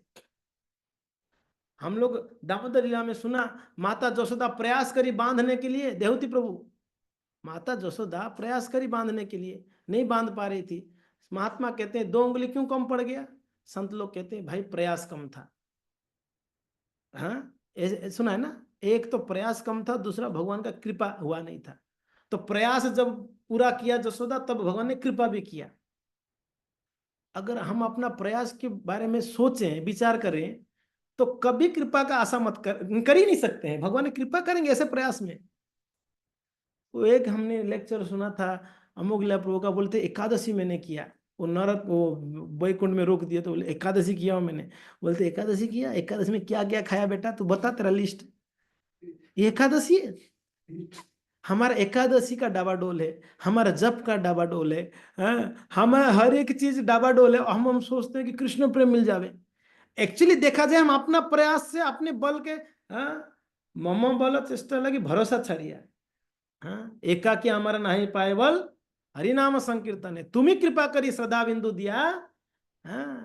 हे गुरु, हे वैष्णव, आप देखिए, एकाकी मेरा बल से मैं कुछ नहीं प्राप्त कर नहीं सकता हूं, मैं क्या ही बल, मैं क्या ही प्रयास कर लेता हूं। भौतिक संसार में दिन में 24 घंटे में विचार करिए कितना समय कृष्ण को दे रहे हैं हम। एक बार विचार करनी चाहिए, 24 घंटे में कितना समय हम कृष्ण को देते हैं। सुबह 2 घंटा 16 माला में हो गया, बस हो गया, मेरा भक्ति पूर्ण हो गया, अब संसारी कार्य में लग जाना है। फिर नेक्स्ट दिन सुबह तक जपमाला को भी दर्शन नहीं करते हैं, सुबह वापस देखते जपमाला रखा कहाँ। भक्त आके बोलते प्रभु जी आपकी गाड़ी में मेरा जपमाला रह गया था क्या, कल सुबह छोड़ा था 8 बजे। नेक्स्ट दिन सुबह मंगला के बाद पूछते हैं कि जपमाला रह गया क्या गाड़ी में प्रभु जी। मतलब देखो यार चाबी लेके, यानी दिन भर में जपमाला का भी दर्शन ना करें। हम दिन भर भौतिक कार्य में रहते हैं, और प्रयास 2 घंटा, 24 में से 22 घंटा भौतिक कार्य, 2 घंटा भक्ति के कार्य करते हैं। और वो 2 घंटा भी कैसे करते हैं, हम राम कृष्ण कृष्ण कृष्ण, उसमें भी आधा सो के, आधा जाग के, आधा यहाँ वहां देख के, है ना, ध्यान पूर्वक जब भी नहीं। अगर देखा जाए हमारा भक्ति को देखे, हमको खुद को बड़ा शर्म आ जाए, ऐसा भक्ति में भगवत प्राप्ति हो जाएगी। इसका अर्थ ये है हम अपने बल से कृष्ण को प्राप्त नहीं कर पाएंगे, ये पक्की बात है। बस दूसरा क्या है, अगर हम अपने बल से नहीं प्राप्त कर पाएंगे, दूसरा कृपा चाहिए।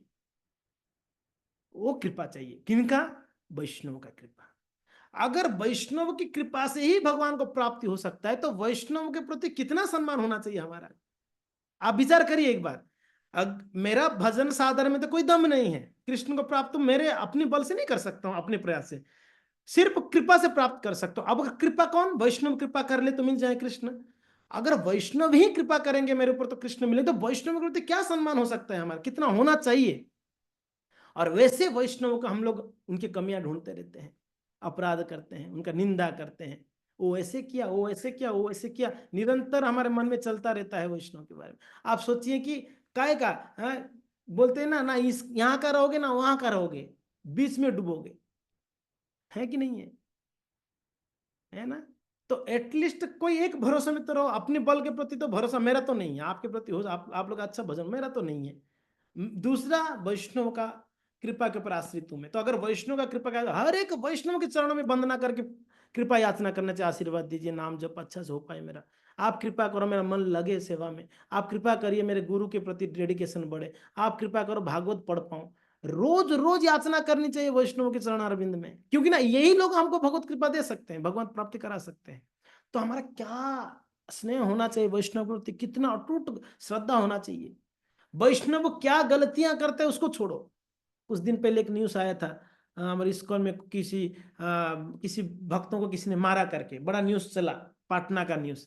तो भक्त बड़ा डिस्टर्ब हो रहे थे, प्रभु जी ऐसे कैसे, बोले कि वो तो समय के अनुसार होता रहेगा, कलयुग है, आप अपना तो देखो, कम से कम अपना तो डाबा डोले, आप दूसरे का देख के क्यों परेशान हो रहे हो।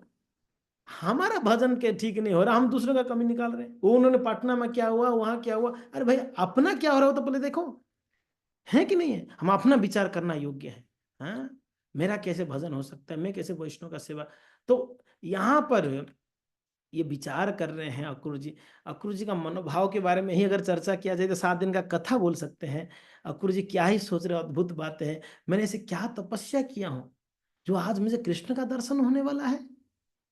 आहा, फिर क्या कहते हैं, परमम तप, ऐसा कौन सा तपस्या कर लिया मैंने, ऐसा कोई कठिन तपस्या कौन सा कर लिया, किम व्याथा अपहृत हरियते है दत्तम, ऐसा कौन सा पूजा किया है मैंने पिछले बार, पिछले जन्मों में या पिछले समय पर, भगवान का कोई आराधना तो किया ही नहीं हूं, कि किया हो क्या। और दत्तम यानी दान, ऐसा कौन सा दान दिया हूं मैंने पहले जो आज मैं भगवान का दर्शन करने वाला हूं, दर्शन का अवसर मिल रहा है मुझे ना। ये सिर्फ और सिर्फ भगवान का कृपा ही हो सकती है, ये भक्तों का कृपा ही हो सकती है, आज मुझे मंगला का दर्शन हो रही है। हाँ? हमारे पास इतना क्या ही आंख है, क्या भगवान का दर्शन कर पाएंगे, क्या ही शक्ति है, सभी कुछ भगवत कृपा से हो रही है। एक चीज ये समझ जाइए, हमारा जीवन में भगवत कृपा से सभी एक चीज हो रहा है, सब कुछ भगवत कृपा से, भगवान की कृपा, यदृच्छया, भागवत में कई जगह भी शब्द है यदृच्छया, भगवान की इच्छा से होता है, भगवान की कृपा से होता है। भगवान का कृपा, वैष्णव का कृपा, भगवान से ज्यादा कृपालु वैष्णव होते हैं, हमारा जीवन तो वैष्णव की कृपा से चलता है देखा जाए तो, है कि नहीं। तो वैष्णव की कृपा से हो रही है, तो ये इस चीज को सोच रहे हैं अक्रूर जी महाराज जी। आगे अक्रूर जी महाराज जी सोचते हैं, ममेत्तम मम ममेत्त दुर्लभम मन्य उत्तम श्लोक दर्शनम विषयात्मने यथा ब्रह्म कीर्तनम शूद्र जन्मन। क्या सोच रहे हैं, ओहो, वो उत्तम श्लोक दर्शनम, जो उत्तम श्लोकों से भगवान का आराधना होती है, सुंदर सुंदर श्लोकों से स्तुति होती है, जो भगवान का आज दर्शन होने वाला उन भगवान का मेरा, ये कैसे संभव है। मैं एक भौतिकतावादी हूं, अपने आप को क्या बोल रहे हैं, मैं एक भौतिकतावादी व्यक्ति हूं, मैं कंस जैसा दुष्ट के पास नौकरी कर रहा हूं, नौकर हूं उसका, एक दुष्ट का नौकर को कैसे भगवत का दर्शन होने वाला है। देखिए क्या पॉजिटिव थिंकिंग है ना, क्या विचार है उनका, अद्भुत विचार है। अक्रूर जी भगवान के शुद्ध भक्त में एक भक्त है अक्रूर जी महाराज। सत्यवादी अक्रूर जी। हम्म, मैं कंस के पास नौकरी कर रहा हूं, महादुष्ट जिसने भगवान को मारने के लिए भेजा है मुझे। हाँ, और मेरा कोई पुण्य कर्म नहीं है, मेरा कोई तपस्या दान नहीं है, मेरा कोई भजन नहीं है, साधन नहीं है, पूजा पाठ नहीं किया हूं, और मैं कर रहा हूं एक पक्का भौतिकतावादी, कोई वैष्णव के घर पे नौकरी नहीं कर रहा हूं, एक बदमाश के पास नौकरी कर रहा हूं, एक पक्का भौतिकतावादी हूं, मुझे भगवान का दर्शन का अवसर प्राप्त हो रहा है। ये तो ऐसे हो गया शूद्र, क्या कहते हैं, ब्रह्म कीर्तनम शूद्र जन्मनः, कोई शूद्र वेद पढ़ लिया, वेद पढ़ने का अध्ययन करने का अवसर मिल जाए, वो तो ऐसा हो गया, एक शूद्र जैसे वेद पढ़ ले वैसे मुझे, तो ब्राह्मणों को वेद पढ़ने का जो है नियम है, ब्राह्मण पढ़ते हैं, एक शूद्र को जैसे वेद पढ़ने का अवसर, वैसे मेरे जैसे भौतिकतावादी नीच को भगवान का दर्शन करने का अवसर मिल रहा है। दुर्लभ हम, ये दुर्लभता नहीं समझ रहे हम लोग, कितना दुर्लभ है ये भक्ति, इतना दुर्लभ है भगवान का सेवा, इतना दुर्लभ है वैष्णव का एसोसिएशन, इतना दुर्लभ है।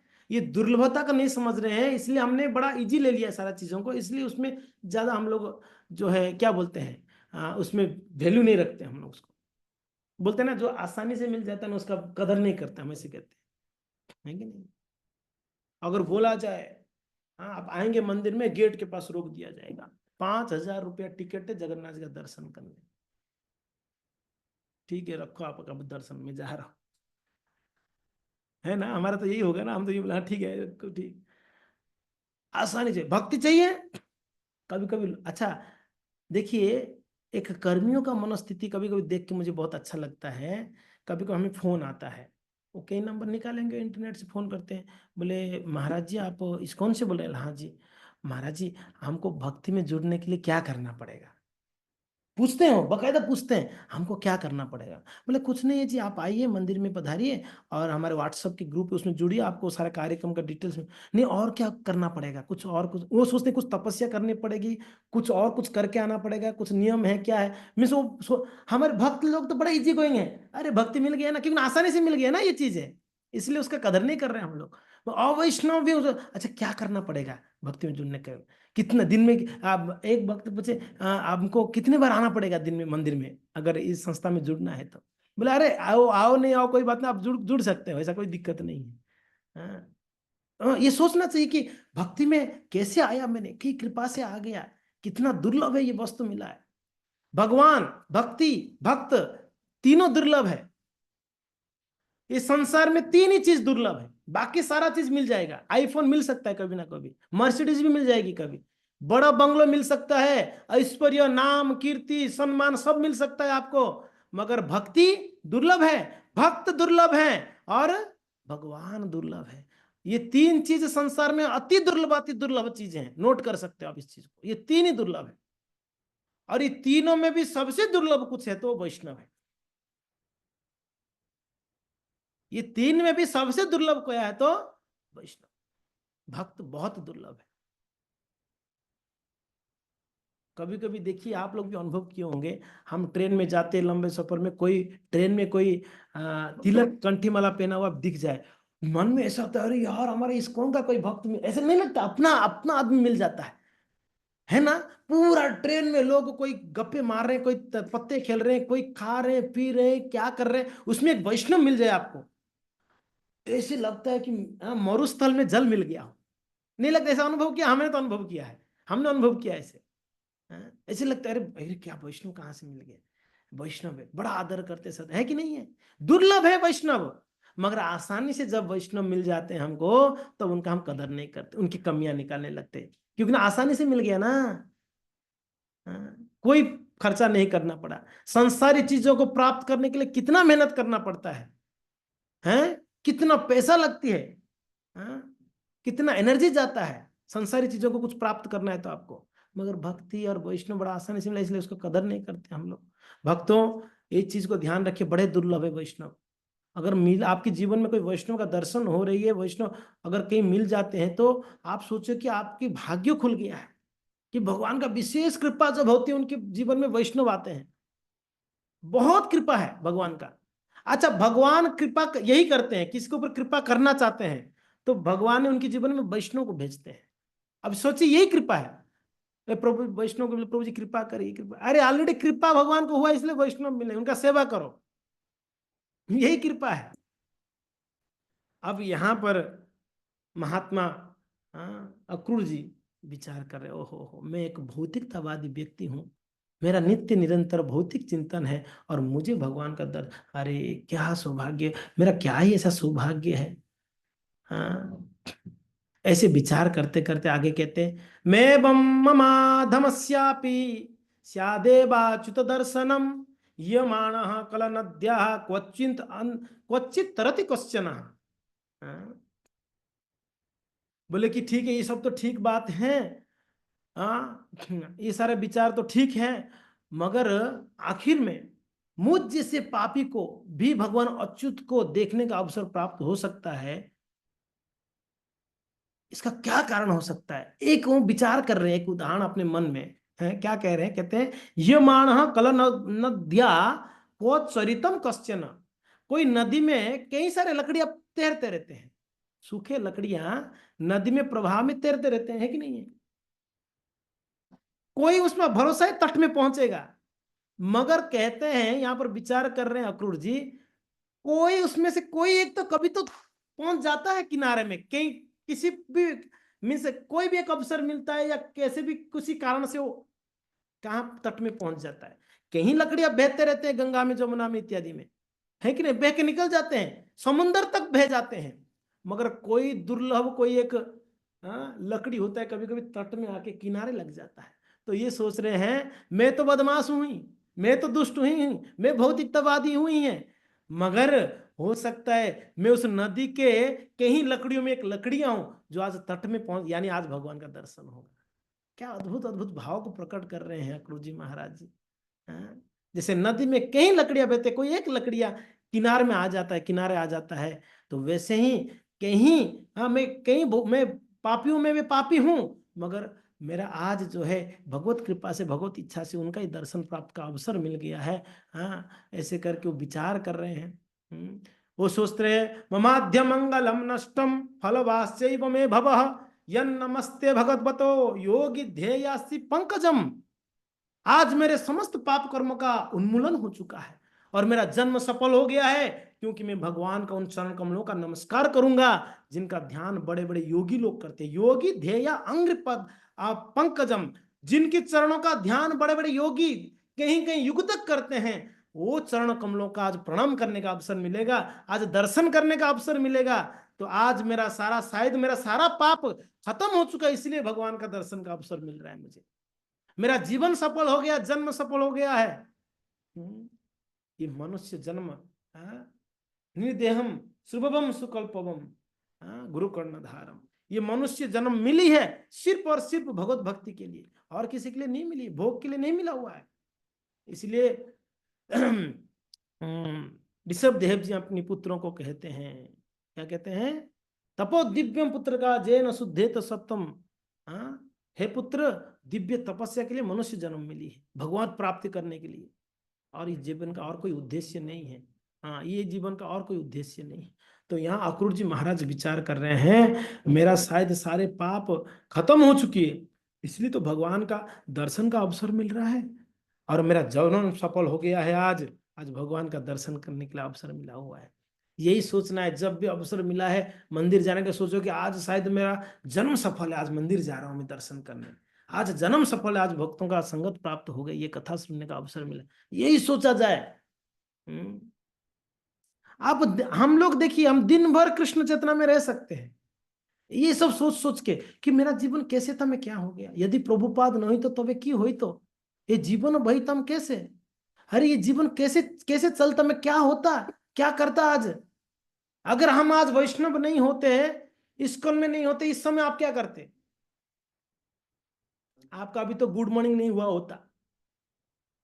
अगर हम भक्ति में नहीं होते तो गुड मॉर्निंग अभी नहीं हुआ करता। आज छुट्टी की दिन है, हमारा गुड मॉर्निंग 10 बजे के बाद होता है कि नहीं। आप विचार करिए, अगर मैं भक्त नहीं होता तो शायद मेरा गुड मॉर्निंग अभी तक नहीं हुआ होता। आज बैठ के मैं कथा सुन रहा हूं 8 बजे, है कि नहीं है। यस, ये विचार करके ही आप उस भक्त बन जाएंगे, ये विचार कर करके कृष्ण कॉन्शियस हो जाएंगे दिन भर। अगर ये नहीं होता, हाँ, तो क्या होता। और विचार करिए, अगर ये शरीर भगवान ने मनुष्य जन्म नहीं देता तो मैं क्या होता आज। धन्यवाद उस माता पिता को जो इस जन्म दिया है मुझे, धन्यवाद तो भगवान को है जिन्होंने मुझे इस संसार में लाया है। आप हर परिस्थिति में भगवान का स्मरण कर सकते हैं, हम नहीं कर सकते हैं, बिल्कुल कर सकते हैं। हर एक परिस्थिति में भगवान ने अगर वायुदेव को, हवा देव को नहीं करते तो आज हम मर जाते, सांस नहीं ले पाते। भगवान ने अगर ये भूदेव में फसल नहीं उगेगा तो हम खाएंगे क्या खाते। हर परिस्थिति में कृष्ण का स्मरण कर सकते थे। भगवान कहते हैं रसोमस्य कौन्तेय, जूम क्लास को meeting is running for you. Meeting is finished or? Finished. Okay, I'm coming in 5 minutes. It's a big sound, it's a Zoom sound. Yes, sir. Discussion? Yes, sir. So, हम सोच सोच के Krishna conscious हो जाएंगे। सो यहाँ पर अक्रूर जी महाराज जी सोच ही रहे हैं। भक्तों में 5-10 मिनट और लेना चाहता हूँ, अगर आप लोग का आज्ञा हो तो, क्योंकि ना अभी तो अक्रूर जी तो रास्ते में ही है, गए नहीं अभी। वृंदावन कहाँ पहुंचे, नंदगांव तो पहुंचेंगे नहीं आज, फिर भी प्रयास करेंगे कि उनका भावों को थोड़ा सा स्मरण किया जाए। अब विचार कर रहे हैं कम सोवताध्याकृतम में अत्यानुग्रहम, कहते आहा, ये कंस ने क्या कृपा कर दिया मेरे ऊपर। अब कंस जैसा दुष्ट को धन्यवाद दे रहे हैं अक्रूर जी, चलते चलते रास्ते में कहते आहा, मेरा सुहृद निकला ये कंस तो। ये कोई दुष्ट भले ही दुष्ट हैं मगर मेरे लिए सुहृद बन गया। सुहृद यानी मेरे शुभचिंतक है। अरे कंस ने मुझे नंदगांव भेजा है कृष्ण को दर्शन कराने के लिए, क्या कृपा मेरे ऊपर किया कंस ने। धन्यवाद कंस के चरणों में मैं गिर के प्रणाम करूंगा, आज मुझे कृष्ण का दर्शन का अवसर मिला है, मुझे दिया है। जो भी हो, कैसा भी व्यक्ति हो, कैसा भी भक्त हो, हमको अगर भक्ति का मार्ग दिखाया है वो पूजनीय है। अब यहां पर अक्रूर जी कंस को स्मरण करके उनको धन्यवाद दे रहे हैं कि आज मुझे कृष्ण का, अगर कंस नहीं भेजते क्या मैं जा पाता, अभी मैं नंदगांव जा सकता था ना। कंस का ही ये कारण है, कंस ही मुझे ऊपर कृपा कर दिए हैं। वो चाहते किसी और को भेज सकते थे, इतने सारे मथुरा में लोग हैं, इतने उनके सिपाही हैं, उनकी सेनापति है, मंत्री है, मुझे क्यों भेज रहे हैं। वो मेरे ऊपर विशेष अनुग्रह किया है कंस ने, ये स्मरण कर रहे हैं। कहते कंसो बता धा कृतम, मैं अत्यंत अनुग्रहम, मेरे ऊपर विशेष कृपा कर दिया है कंस ने कि आज मुझे भगवान को दर्शन करने के लिए भेजा है। आहा, कितना कृपा है। इसलिए भक्तों कभी भी भूलना मत वैष्णव का कृपा। हमारा जीवन चल रही है भक्ति का जीवन, तो कई भक्तों का हाथ है, एक भक्त का नहीं कह रहा हूं मैं, कई भक्तों का हाथ होगा।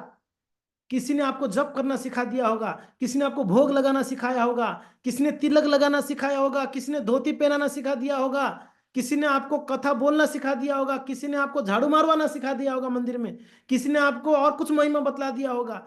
हमारा जीवन में असीम भक्तों का कृपा है, इसके कारण हमारा भक्ति चल रही है। यानी हर एक भक्तों के चरणों में गिरकर उनको धन्यवाद देना चाहिए कि आपकी वजह से कृपा है, किस मेरा जीवन चल रही है भक्ति का जीवन। तो सच में देखा जाए हमारा जीवन भक्ति का जीवन विशेष करके चल रही है सिर्फ और सिर्फ कई भक्तों की कृपा की वजह से। एक भक्त में कई भक्त हमारे ऊपर कृपा किए होंगे, तो इसीलिए किसी भक्त को छोटा मत समझिए। राधानाथ महाराज के कोट पढ़ रहा था, आज हम सोचते ये नया भक्त है, पता नहीं पिछले जन्म में कितना भक्ति करके आया इसने। किसी को नया भक्त नाम सोचो, नया मत समझिए, सभी एक अच्छे भक्त है, सभी एक वरिष्ठ मानना चाहिए सबको। बस नया तो मैं ही हूं, नया तो मैं ही हूं इस भक्ति में, बाकी सभी एक वरिष्ठ हैं। एक छोटा बच्चा भी क्यों ना हो, उसने पिछले जन्म में कितना, देखिए भक्ति का तो विधि हमने यही सुना है कि भाई पिछले जन्म में जो जितना भक्ति किया होगा उसका इस जन्म में भक्ति वहां से प्रारंभ होगी, राइट। मान लो किसी ने पिछले जन्म में 60% भक्ति पूर्ण कर दिया है, तो इस जन्म में उसका 61% से शुरू होगा भक्ति, है ना। अब आपको कैसे पता चलेगा कि श्याम सुंदर बंधु को पिछले जन्म में कितना भक्ति पूरा कर दिया है, कैसे पता चलेगा बताइए। पता चलेगा मिंटू माता जी कितना पूरा कर लिया, नहीं पता चल। अरे अभी तो ये नया है, हम तो 10 साल से हैं इस्कॉन में, दीक्षा हो गई ब्राह्मण दीक्षा भी, ये तो अभी अभी आया है इस्कॉन में। अरे भले ही आप 10 साल यहाँ पर गुजारा, पिछले जन्म में आप कुछ भजन नहीं किया होगा, अभी 10 साल से ही कर रहे हो, उसने पिछले जन्म में ऑलरेडी 50% करके आया है, वो आपसे सीनियर है कि नहीं है, देखा जाए तो, है ना। इसलिए हमें पता नहीं कौन भक्त कितने बड़े, कब कभी कभी दिखता है कोई नया ज्वाइन करके बहुत आगे बढ़ जाता है, हम यहीं कहीं रह जाते हैं भक्ति में, देखते हैं अरे भक्त आगे बढ़ गया, 16 माले इतना जल्दी पहुंच गया, हमको तो 2 साल लगा था 16 माले में पहुंचने में, चाय छोड़ने में हमारा नानी याद आ गई थी, ये तो ऐसे चाय छोड़ दिया। क्यों? क्योंकि ना इसने पिछले जन्म में भक्ति किया है, पूर्ण किया है, कई सारा भक्ति करके आया है।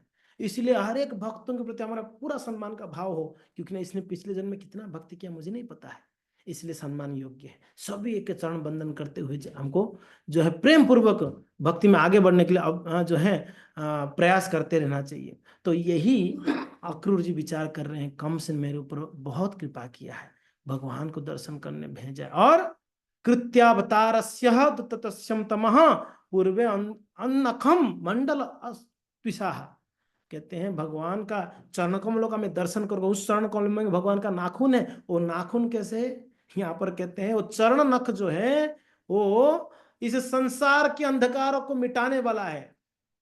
जैसे चंद्रमा से अशुभ भी हम कह रहे थे, वर्णन ऐसे ही आया था, भगवान की चरण कमलों के नख चंद्रमा के समान तुलना करते हुए कहते हैं भगवान कपिल मुनि अपनी माता देवती को कि एक एक चंद्रमा है, एक एक नख भगवान के नख, तो 10 चंद्रमा तो चरणों में, 10 चंद्रमा तो हाथों में है भगवान के।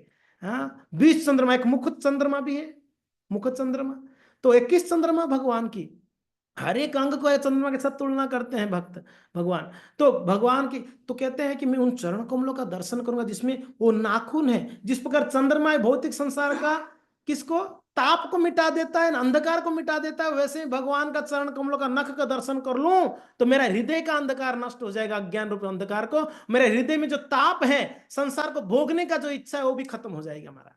ये स्मरण कर रहे हैं अक्रूर जी महाराज जी, अद्भुत भक्तों। इसी स्मरण के साथ में हम आज क्लास को विराम देंगे और इसको हम कल वापस सुनेंगे जहां पे विराम दे रहे हैं। धन्यवाद। हरे कृष्णा। जय अक्रूर जी महाराज की जय, भगवान कृष्णचंद्र की जय, श्रील प्रभुपाद की जय। धन्यवाद। हरे कृष्णा। सॉरी, थोड़ा हमने 12-15 मिनट आगे बढ़ा दिया कथा। किसी का कोई जिज्ञासा है तो पूछ सकते हैं। हम वैसे तो असमर्थ हैं आपके प्रश्न के उत्तर के लिए, पर फिर भी प्रयास करेंगे। इसका कोई प्रश्न है तो बोलिए माता जी। हरे कृष्ण प्रभु जी, दंडवत प्रणाम। सभी व्यक्तियों को दंडवत प्रणाम। प्रभु जी, हम कथाओं में यही सुनते हैं ना कि ब्रजवासियों को, यशोदा मैया को, सबको कभी ये नहीं लगा कि कृष्ण भगवान है, वो समझते ही नहीं थे। तो मतलब मैं ये सोच रही थी कि अक्रूर जी को कैसे आइडिया था कि वो भगवान है। किनको किनको? हाँ, ब्रजवासी लोग को भगवान नहीं मानते थे, ठीक है। ने क्या बोल रहे हैं आप नेक्स्ट? अक्रूर जी को कैसे आइडिया था कि मैं भगवान के दर्शन करने जा अरे रहा हूँ। अक्रूर जी पता है, अक्रूर जी सारे वेदों का ज्ञाता है। अक्रूर जी सारे वेदों का ज्ञाता है, सब शास्त्र को जानते हो। तो अक्रूर जी को सब कुछ पता है ये भगवान है करके, ठीक है ना। ब्रजवासी लोग तो प्रेम के कारण योग माया ने उनको ढक के रखा था। जब भी उनको ये पता चलता भगवान है, तब तक योग माया वापस ढक देती थी। बोले नहीं, भगवान मानोगे तो उसको पूजा करोगे घर पे बिठा के, नहीं भगवान नहीं है, आपकी बेटा है, आपकी सखा है, उनको ढक देती थी योग माया, ठीक है ना। तो ये से अक्रूर जी यहाँ पर स्मरण कर रहे हैं, तो उनको सारा ज्ञाता है, वेदों को ज्ञाता है। अक्रूर जी बहुत बड़े भक्त हुए बाबा, अक्रूर जी बहुत बड़े महात्मा है। और भगवान सबसे ज्यादा विश्वास करते थे अक्रूर जी के ऊपर। उनका आगे कई प्रसंग में अक्रूर जी का रोल है वैसे, ठीक है। सो ये तो ये यही भगवान का कृपा ही है, और तो क्या है। भगवान को भगवान समझना भी भगवत कृपा से ही हो सकता है। बोलिए मयंका माता जी। हरे कृष्णा प्रभु, दंडवत प्रणाम। माता जी। प्रभु जी, आपने जो आज के प्रसंग सुनाया, अक्रूर जी के जो भाव बताए वो बहुत सुंदर थे। अक्रूर जी किस तरह से चिंतन कर रहे थे, कैसे भाव विभोर होके वो वृंदावन आए, तो बहुत ही अच्छा था। Thank you so much. मेरी एक जिज्ञासा है, आपने कहा अभी तो कुछ देर पहले कि भक्ति भक्ति भक्ति से मिलती है ना प्रभु जी। तो आपने एक बार नारद मुनि का प्रसंग सुनाया था कि नारद जी को भक्ति कैसे मिली। उन्होंने साधुओं की सेवा की, उनके जूठे बर्तन धोए। तो भक्ति सेवा से मिलती है, भक्ति भक्ति से मिलती है? सेवा भक्ति नहीं है क्या? क्या से, पता प्रभु। सेवा भक्ति है कि नहीं है? सेवा तो हम किसी इंसान की भी कर सकते हैं, वो भक्ति कैसे हो सकती है? उसकी हम भक्ति नहीं करते, बस उसकी सेवा करते हैं। नहीं, सेवा भक्ति है कि नहीं है मेरा प्रश्न। सेवा भक्ति है ना। भगवान भगवान के संदर्भ में है, पर इंसानों के संदर्भ में प्रभु जी कैसे है? क्या क्या क्या? अगर हम भगवान की सेवा करेंगे तो वो भक्ति है, पर अगर हम किसी इंसान की सेवा करेंगे तो वो भक्ति कैसे हो सकती है? इंसान के कैसे? भक्तों का सेवा किया ना नारद जी ने, वैष्णव का सेवा की है। उनके गांव में जो संत आए थे भक्त चतुर्मा, उनका सेवा हुआ था ना। तो उनकी सेवा तो भक्तों का सेवा तो भक्ति ही हुआ ना। भक्तों का सेवा भक्ति हुआ। कोई सामान्य लोगों का थोड़ी सेवा किए थे उन्होंने, उन्होंने भक्तों का सेवा किया था। इसलिए वो भी भक्ति ही है। इसलिए भक्ति का कारण भक्ति ही हो सकता है। कोई आप संसारी लोगों का सेवा करके आप भक्ति नहीं प्राप्त हो सकता है, आप समझ रहे हैं ना। तो भक्तों का जी सेवा करना भी भक्ति है, ये भी एक भक्ति का अंग कहा गया है, तो ये भक्ति हुआ ना माता जी। जी ठीक प्रभु जी, है। जी। हरे कृष्ण। बोलिए रेवती जीवन प्रभु। हरे कृष्णा, दंडवत प्रणाम प्रभु। धन्यवाद धन्यवाद। दीपावली की शुभकामनाएं आपको और आप उदयपुर के सारे भक्तों को। और आपके श्री चरणों में एक और प्रार्थना है कि आपने 3 मुख्य नाम बताए थे, तो मैं उसमें से गौण कौन नाम नाम। बताया था, मुख्य नाम बताया था, और प्रेम नाम बताया था। हाँ, तो उसमें से हमको जो गौन नाम है उसके ऊपर थोड़ा और प्रकाश डालिए, थोड़ा कल समझ में नहीं डालेंगे, आया। कल डालेंगे। ये तो टॉपिक पूरा कहाँ हुआ, तो हमने शुरुआत, हमने प्रारंभ करके छोड़ दिया इसको। अब कल है इसका चर्चा थोड़ा और करेंगे ना। तो कल के लिए वेट करिए। Okay Prabhu, thank you very much. धन्यवाद। श्याम सुंदर बंधु प्रभु। हरे कृष्णा प्रभु जी, दंडवत प्रणाम। राम प्रभु जी। बहुत ही सुंदर प्रभु जी। इतना मतलब अच्छा लगा आज सुन के कि वास्तव में वैष्णवों की कृपा से ही हम भगवान का प्राप्ति कर सकते हैं, अपने सामर्थ्य से नहीं। बहुत ही अच्छा लगा प्रभु जी। और ये मतलब विनती है मेरा आपसे कि समय समय पे ऐसा क्लास होना चाहिए। मतलब अंदर तक ऐसा लगा कि वास्तव में हम लोग जिन्होंने हमें भक्ति प्रदान किया है उनके प्रति हम लोग कृतज्ञता व्यक्त कभी नहीं करते हैं। उनकी ही निंदा करते हैं, उनमें ही दोष दर्शन करते हैं। तो ये बहुत ही सुंदर प्रभु जी। थैंक यू, धन्यवाद, प्रणाम। Thank you. यस, बिल्कुल प्रभु जी की सही बोल रहे हैं। हम लोग उन्हीं भक्तों का निंदा कर लेते हैं जो भक्त हमको भक्ति में जुड़ाए हैं। एक्चुअली प्रभु जी, माता जी, एक्चुअली हम लोग को कमी इसलिए दिखता है क्योंकि ना हमारे अंदर कमी है। ये हमको समझना होगा। हमको दूसरे भक्तों में कमियां इसलिए नजर में आती क्योंकि ना हमारे अंदर वो कमी है। इसलिए समझ, अगर कमी दिख रहा है तो तुरंत सोचना चाहिए कि मेरे अंदर ये कमी, इसको मुझे क्लीन करना है। मेरा अधिकार नहीं है उनको देखना, मेरा अधिकार तो मेरा कमियों को देखना। तो तुरंत हमको इसको स्मरण करना चाहिए कि मेरा ही कमी है, सामने वाला का नहीं है। दिनेश प्रभु बताइए। अनम्यूट करिए दिनेश प्रभु। पावनी गौरी माता जी बोलिए। हरे कृष्णा, दंडवत प्रणाम प्रभु जी। प्रभु जी, मेरा भी आगे का ही क्वेश्चन थी, जो मुख्य 3 नाम के बारे में आप बताए थे, तो आप कल बताए थे। हाँ, उसको और चर्चा करेंगे ना कल। अब देखिए, ये एक दिन में नहीं होगा ये वाला टॉपिक, इसको थोड़ा टाइम चाहिए ना। तो हमने तो जी थोड़ा प्रभु। इंट्रोडक्शन दे दिया आपको, ठीक है। धन्यवाद। और कौन है? स्वभक्ति, स्वभक्ति श्रीया माता जी बताइए।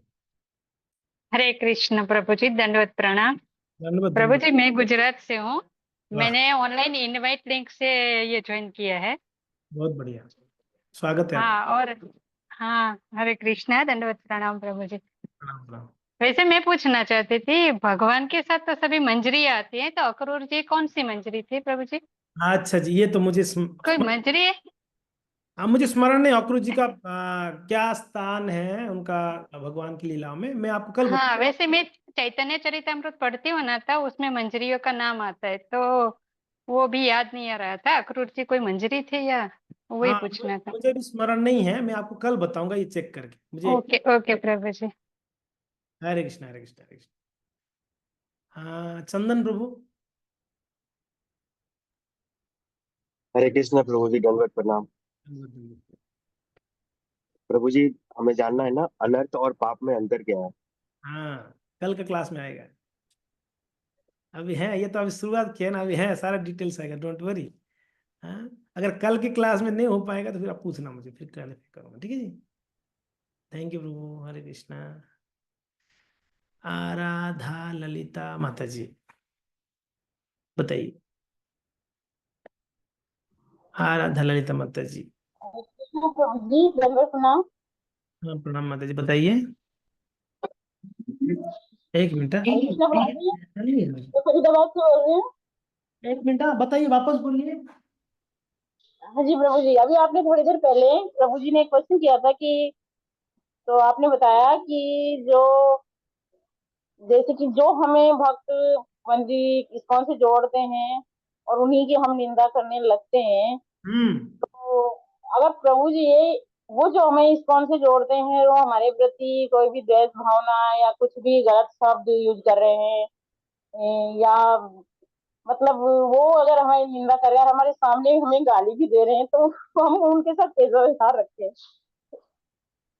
माता जी का प्रश्न एक मिनट माता जी, आप मेरा ये स्पीकर में कुछ दिक्कत है लगता है। माता जी वापस रिपीट करिए।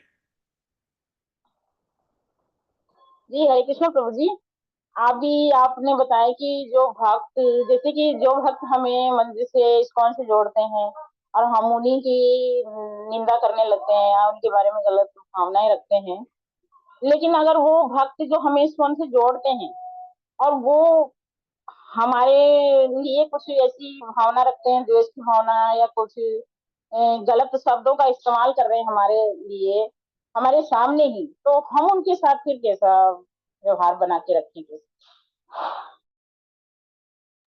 बढ़िया क्वेश्चन है आपका।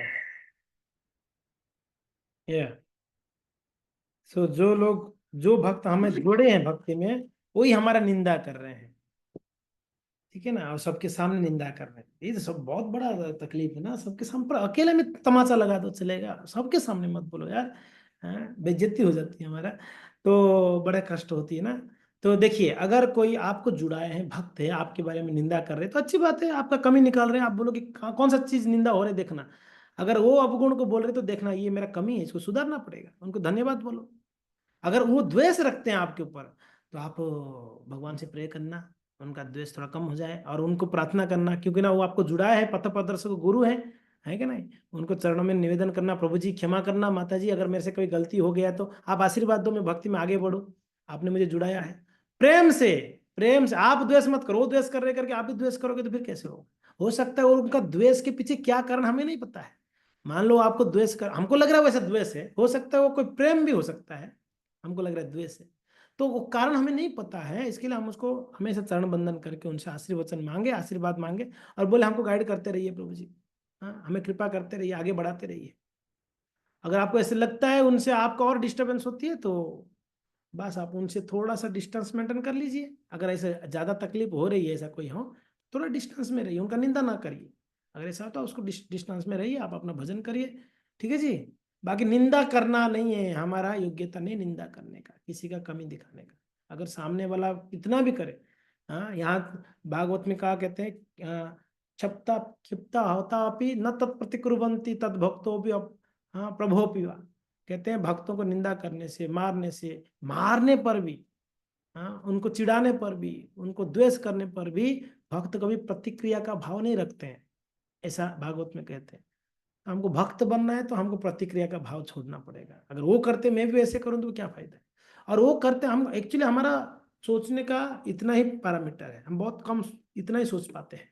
वो कुछ और सोच के हमको डांटे होंगे, फटकारे होंगे, और किसके लिए फटकार हमें नहीं पता है, तो उसके पीछे कुछ अच्छा कारण भी हो सकता है। शायद हमको लग रहा है वो द्वेष कर रहे हैं करके, ये भी हो सकता है। अगर असलियत में सच में द्वेष कर रहे हैं तो भगवान देख रहे हैं, चिंता नहीं करिएगा, भगवान से प्रार्थना करेगा, मुझे बचा के रखिए, मैं कहीं भक्ति से बिछड़ ना जाऊं, है ना। तो ये भाव रखना चाहिए। ओके, पुष्पलता वृंदा माता जी। हरे कृष्णा प्रभु जी, दंडवत प्रणाम प्रभु जी। मेरा थोड़ा नेटवर्क एक मिनट प्रॉब्लम माता जी, एक है। मिनट रुकिए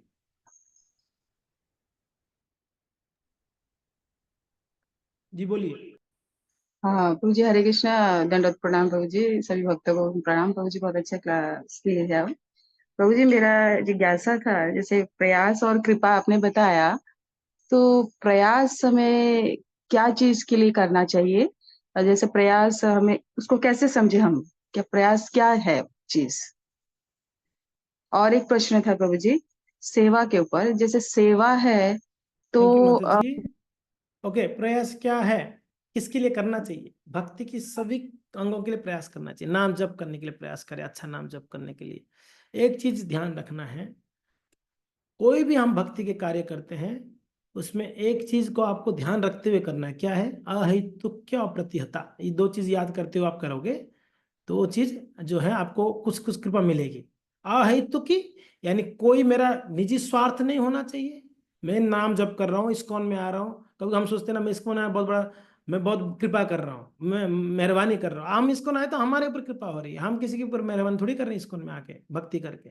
नहीं, हमारे पास किसके ऊपर कुछ मेहरबानी नहीं हो रही, हम अपने ऊपर मेहरबानी कर रहे हैं इस्कॉन में जोड़ के, भक्ति में जोड़ के। तो इसलिए अहेतुकी, कोई स्वार्थ नहीं होना चाहिए। यहाँ पर आए सिर्फ और सिर्फ भक्ति के लिए आए। अहित अप्रत्यहता भाव से प्रयास सभी के लिए, श्रवण के लिए भी प्रयास करना पड़ता है, प्रयास तो सबके लिए करना पड़ता है हमको, सेवा के लिए भी प्रयास करना पड़ता है, वैष्णव अपराध से बचने के लिए भी प्रयास करना पड़ता है। ऐसे नहीं बच सकता, हमको ट्राई करनी पड़ती है, नहीं अपराध ना हो जाए मेरे से, है कि नहीं है। नाम जप करने के लिए सुबह जल्दी उठना पड़ता है, मंगलारती के लिए प्रयास तो हम लोग का जारी ही रहती है। भक्ति के प्रति जो प्रयास है वो हमारा जारी रहती है हमेशा। तो यही प्रयास है माता जी, इसको बनाए रखना है। कृपा कब होगी ये हमारे हाथ में नहीं है। कृपा भगवान स्वच्छंद है, भगवान स्वतंत्र है, वो जब चाहेंगे तब कृपा करेंगे, उनका जब इच्छा होगा तब कृपा करेंगे। मगर भगवान इतने निर्दयी नहीं है, कोई प्रयास कर रहा है उनको कृपा नहीं करे, बोले अरे इतना प्रयास कर रहा है, एक गिलहरी के ऊपर कृपा कर सकते हैं प्रभु रामचंद्र, है कि नहीं, तो हमारे ऊपर क्यों नहीं करेंगे। वो देखते हैं प्रयास देखकर, ईमानदारी वाला प्रयास चाहिए। बाहर से तो हरे कृष्णा, अंदर से हरे कितना, हरि नोट कितना मिलेगा, हरि नोट हरे कितना, कितना कितना कितना कितना कितना। अगर आपका भाव, वो तो भगवान को नहीं पता चल रहा है आपके हृदय में चल क्या रहा है, कृष्णा हो रहा है कि कितना हो रहा है, वो उनको पता है। बोले प्रभु जी नाम चिंतामणि कृष्ण चैतन्य रस, भगवान नाम जो है चिंतामणि जो भी दे सकता है, कितना भी दे सकता है। कृष्ण की जगह हमको तो कितना कितना चाहिए। हरि तो भाव आपको भगवान को पता है, इसलिए ईमानदारी से अगर आप भगवान को पुकारते हो, नाम जपते हो, प्रयास कर रहे हो, भगवान कृपा कर लेते हैं। एक भी उदाहरण ऐसा नहीं मिला है भगवान ने कृपा नहीं किया है। अरे सबरी ने प्रतीक्षा करी इतना दिन, भगवान ने अंत तो आ ही गए उनके पास कृपा करने के लिए। एक भी उदाहरण नहीं हुआ कि पूरा उसने प्रयास किया और बेचारे को कृपा ही नहीं किया भगवान ने। ध्रुव जी ने 6 महीने में भगवत प्राप्ति कर लिया प्रयास करके, है कि नहीं? प्रहलाद जी के सामने भगवान प्रकट हो गए। तो ऐसा एक भी उदाहरण नहीं है शास्त्रों में, इतिहास में, कि भगवान ने कृपा नहीं किया, प्रयास किया हुआ भक्तों का। बस अपना कृपा को रोकना नहीं है, परिस्थितियां आएंगे, बाधाएं आएंगे, उसको रोकना नहीं है, करता रहना है, प्रयास करता रहना। ओके, मुझे लगता है मैं आपका प्रश्न का उत्तर दिया है ना। ओके, लास्ट 2 प्रश्न ले लेते हैं फटाफट। मिंटू माता जी 1 मिनट रुकिए, अनम्यूट करिए, बोलिए। हरे कृष्णा प्रभु जी, दंडवत प्रणाम। थैंक यू सो मच प्रभु जी, आप इतनी सुंदर कथा करते हैं। और प्रभु जी मेरी कोई योग्यता तो नहीं है कि मैं कुछ बोल पाऊं, लेकिन आपके चरणों में फिर प्रार्थना है, जैसा आप बता रहे हैं कि एक वैष्णव की कृपा से ही हम भगवत प्राप्ति कर सकते हैं और एक ईमानदारी से प्रयास कर सकते हैं। प्रभु जी आपसे प्रार्थना है, आप आशीर्वाद दीजिए कि मैं वो ईमानदारी से प्रयास कर सकूं, हरि नाम की बहुत अच्छे से सेवा कर सकूं और किसी के प्रति कोई अपराध ना करूं। थैंक यू माता जी, आपका बहुत सुंदर भाव है। मैं आपके चरणों में प्रार्थना करता हूँ, आप मेरे ऊपर कृपा करना ताकि मेरा नाम में प्लीज रुचि बढ़े। हाँ, और हाँ, मेरा भक्ति बढ़े, ऐसे आप कृपा करिए। बाकी मेरा कोई जी योग्यता नहीं आप है, कृपा कीजिए, मेरी कोई योग्यता आशीर्वाद नहीं दे है। भगवान से। हम प्रार्थना जरूर करेंगे, अगर भगवान मेरे प्रार्थना अगर सुन लेते हैं तो मैं प्रार्थना करूंगा मिंटू माता जी को खूब कृपा करिए, वो भक्ति में जुड़े रहे, खूब प्रगति करे, ये प्रे करूंगा मैं आपके लिए। ठीक है माता जी? थैंक यू सो मच प्रभु जी, थैंक यू सो मच प्रभु जी। हरे कृष्णा, दंडवत प्रणाम। नाम माता जी। ओके, लास्ट प्रश्न ले लेते हैं। देव पूज्या ब्रजेश्वरी, इतना बड़ा नाम नहीं दे दिया क्या महाराज जी ने? देव पूज्या ब्रजेश्वरी, कोई इनको देव बुलाएगा, कोई पूज्या बुलाएगा, कोई ब्रजेश्वरी बुलाएगा, है ना? बोलिए माता जी, अनम्यूट करो। देव पूज्या माता जी अनम्यूट करिए। हरे कृष्णा प्रभु जी, दंडवत प्रणाम। थैंक यू सो मच प्रभु जी for giving us so strong class. इतना मोटिवेशनल और इतना सुंदर कथा आपने सुनाई। प्रभु जी यूट्यूब लिंक के लिए कहना था, प्लीज अगर आप शेयर कर सके तो। हाँ, ये क्लास जो है लाइव नहीं हुआ था, तो रिकॉर्ड किया गया है, तो इसको हम यूट्यूब में ये कर लेंगे, अपलोड कर लेंगे, है ना? लिंक हमको आपको भेज। प्रभु जी धन्यवाद माता जी, Hare Krishna, thank you so much. ठीक है भक्तों, आदि लक्ष्मी माता जी, क्या आदेश है? आप तो आदि लक्ष्मी हैं। हरे कृष्णा प्रभु जी, दंडवत प्रणाम। धन्यवाद। सच में आपको बता नहीं सकती, शब्द नहीं है कि आप इतना अच्छा और इतना मीठा बोलते हैं। हम भक्तों के हृदय में सीधे आप दिल में समा जाते हैं। तो आप कृपा सिर्फ मिंटू माता जी पर तो करो ही, लेकिन प्लीज क्लास में जो भी भक्त है उन पे भी कृपा कीजिए कि हमारे हृदय में भी ऐसी भक्ति जागृत हो। आपके आशीर्वाद की बहुत जरूरत है हम सभी भक्तों पर। हरे कृष्णा। कार्तिक महीने में हम अभी चल रहे हैं, तो भगवान के चरणों में प्रार्थना सभी भक्तों के लिए कर रहे हैं। हम रोज मंगल आरती में स्मरण करते हैं, सारे भक्त स्वस्थ रहें, खूब भक्ति में प्रगति करें। भगवान सुनेंगे नहीं सुनेंगे ये पता नहीं, मगर प्रार्थना तो जरूर हम कर रहे हैं और करते रहेंगे। और आपको चरणों में निवेदन है, आदि लक्ष्मी माता जी आप आशीर्वाद दीजिए, आप मेरे लिए प्रार्थना भी करना, ठीक है? धन्यवाद। ठीक है भक्तों, चलिए समय बहुत ज़्यादा हो गया, फिर कल सुबह मिलते हैं। और आपको वापस कल मुझे सहन करना पड़ेगा, क्योंकि ना कल भी कोई है नहीं है, कल दिवाली कल भी मना रहे लोग, तो कल भी सहन करना है, ठीक है जी? धन्यवाद, हरे कृष्णा। वाञ्छा कल्पतरुभ्यश्च कृपा सिन्धुभ्येव च पतितानां पावनेभ्यः श्री वैष्णवेभ्यो नमो नमः। अनंत कोटि वैष्णव भक्त वृंद की जय, श्रील प्रभुपाद की जय, गौर प्रेमानंदे, हरि हरि।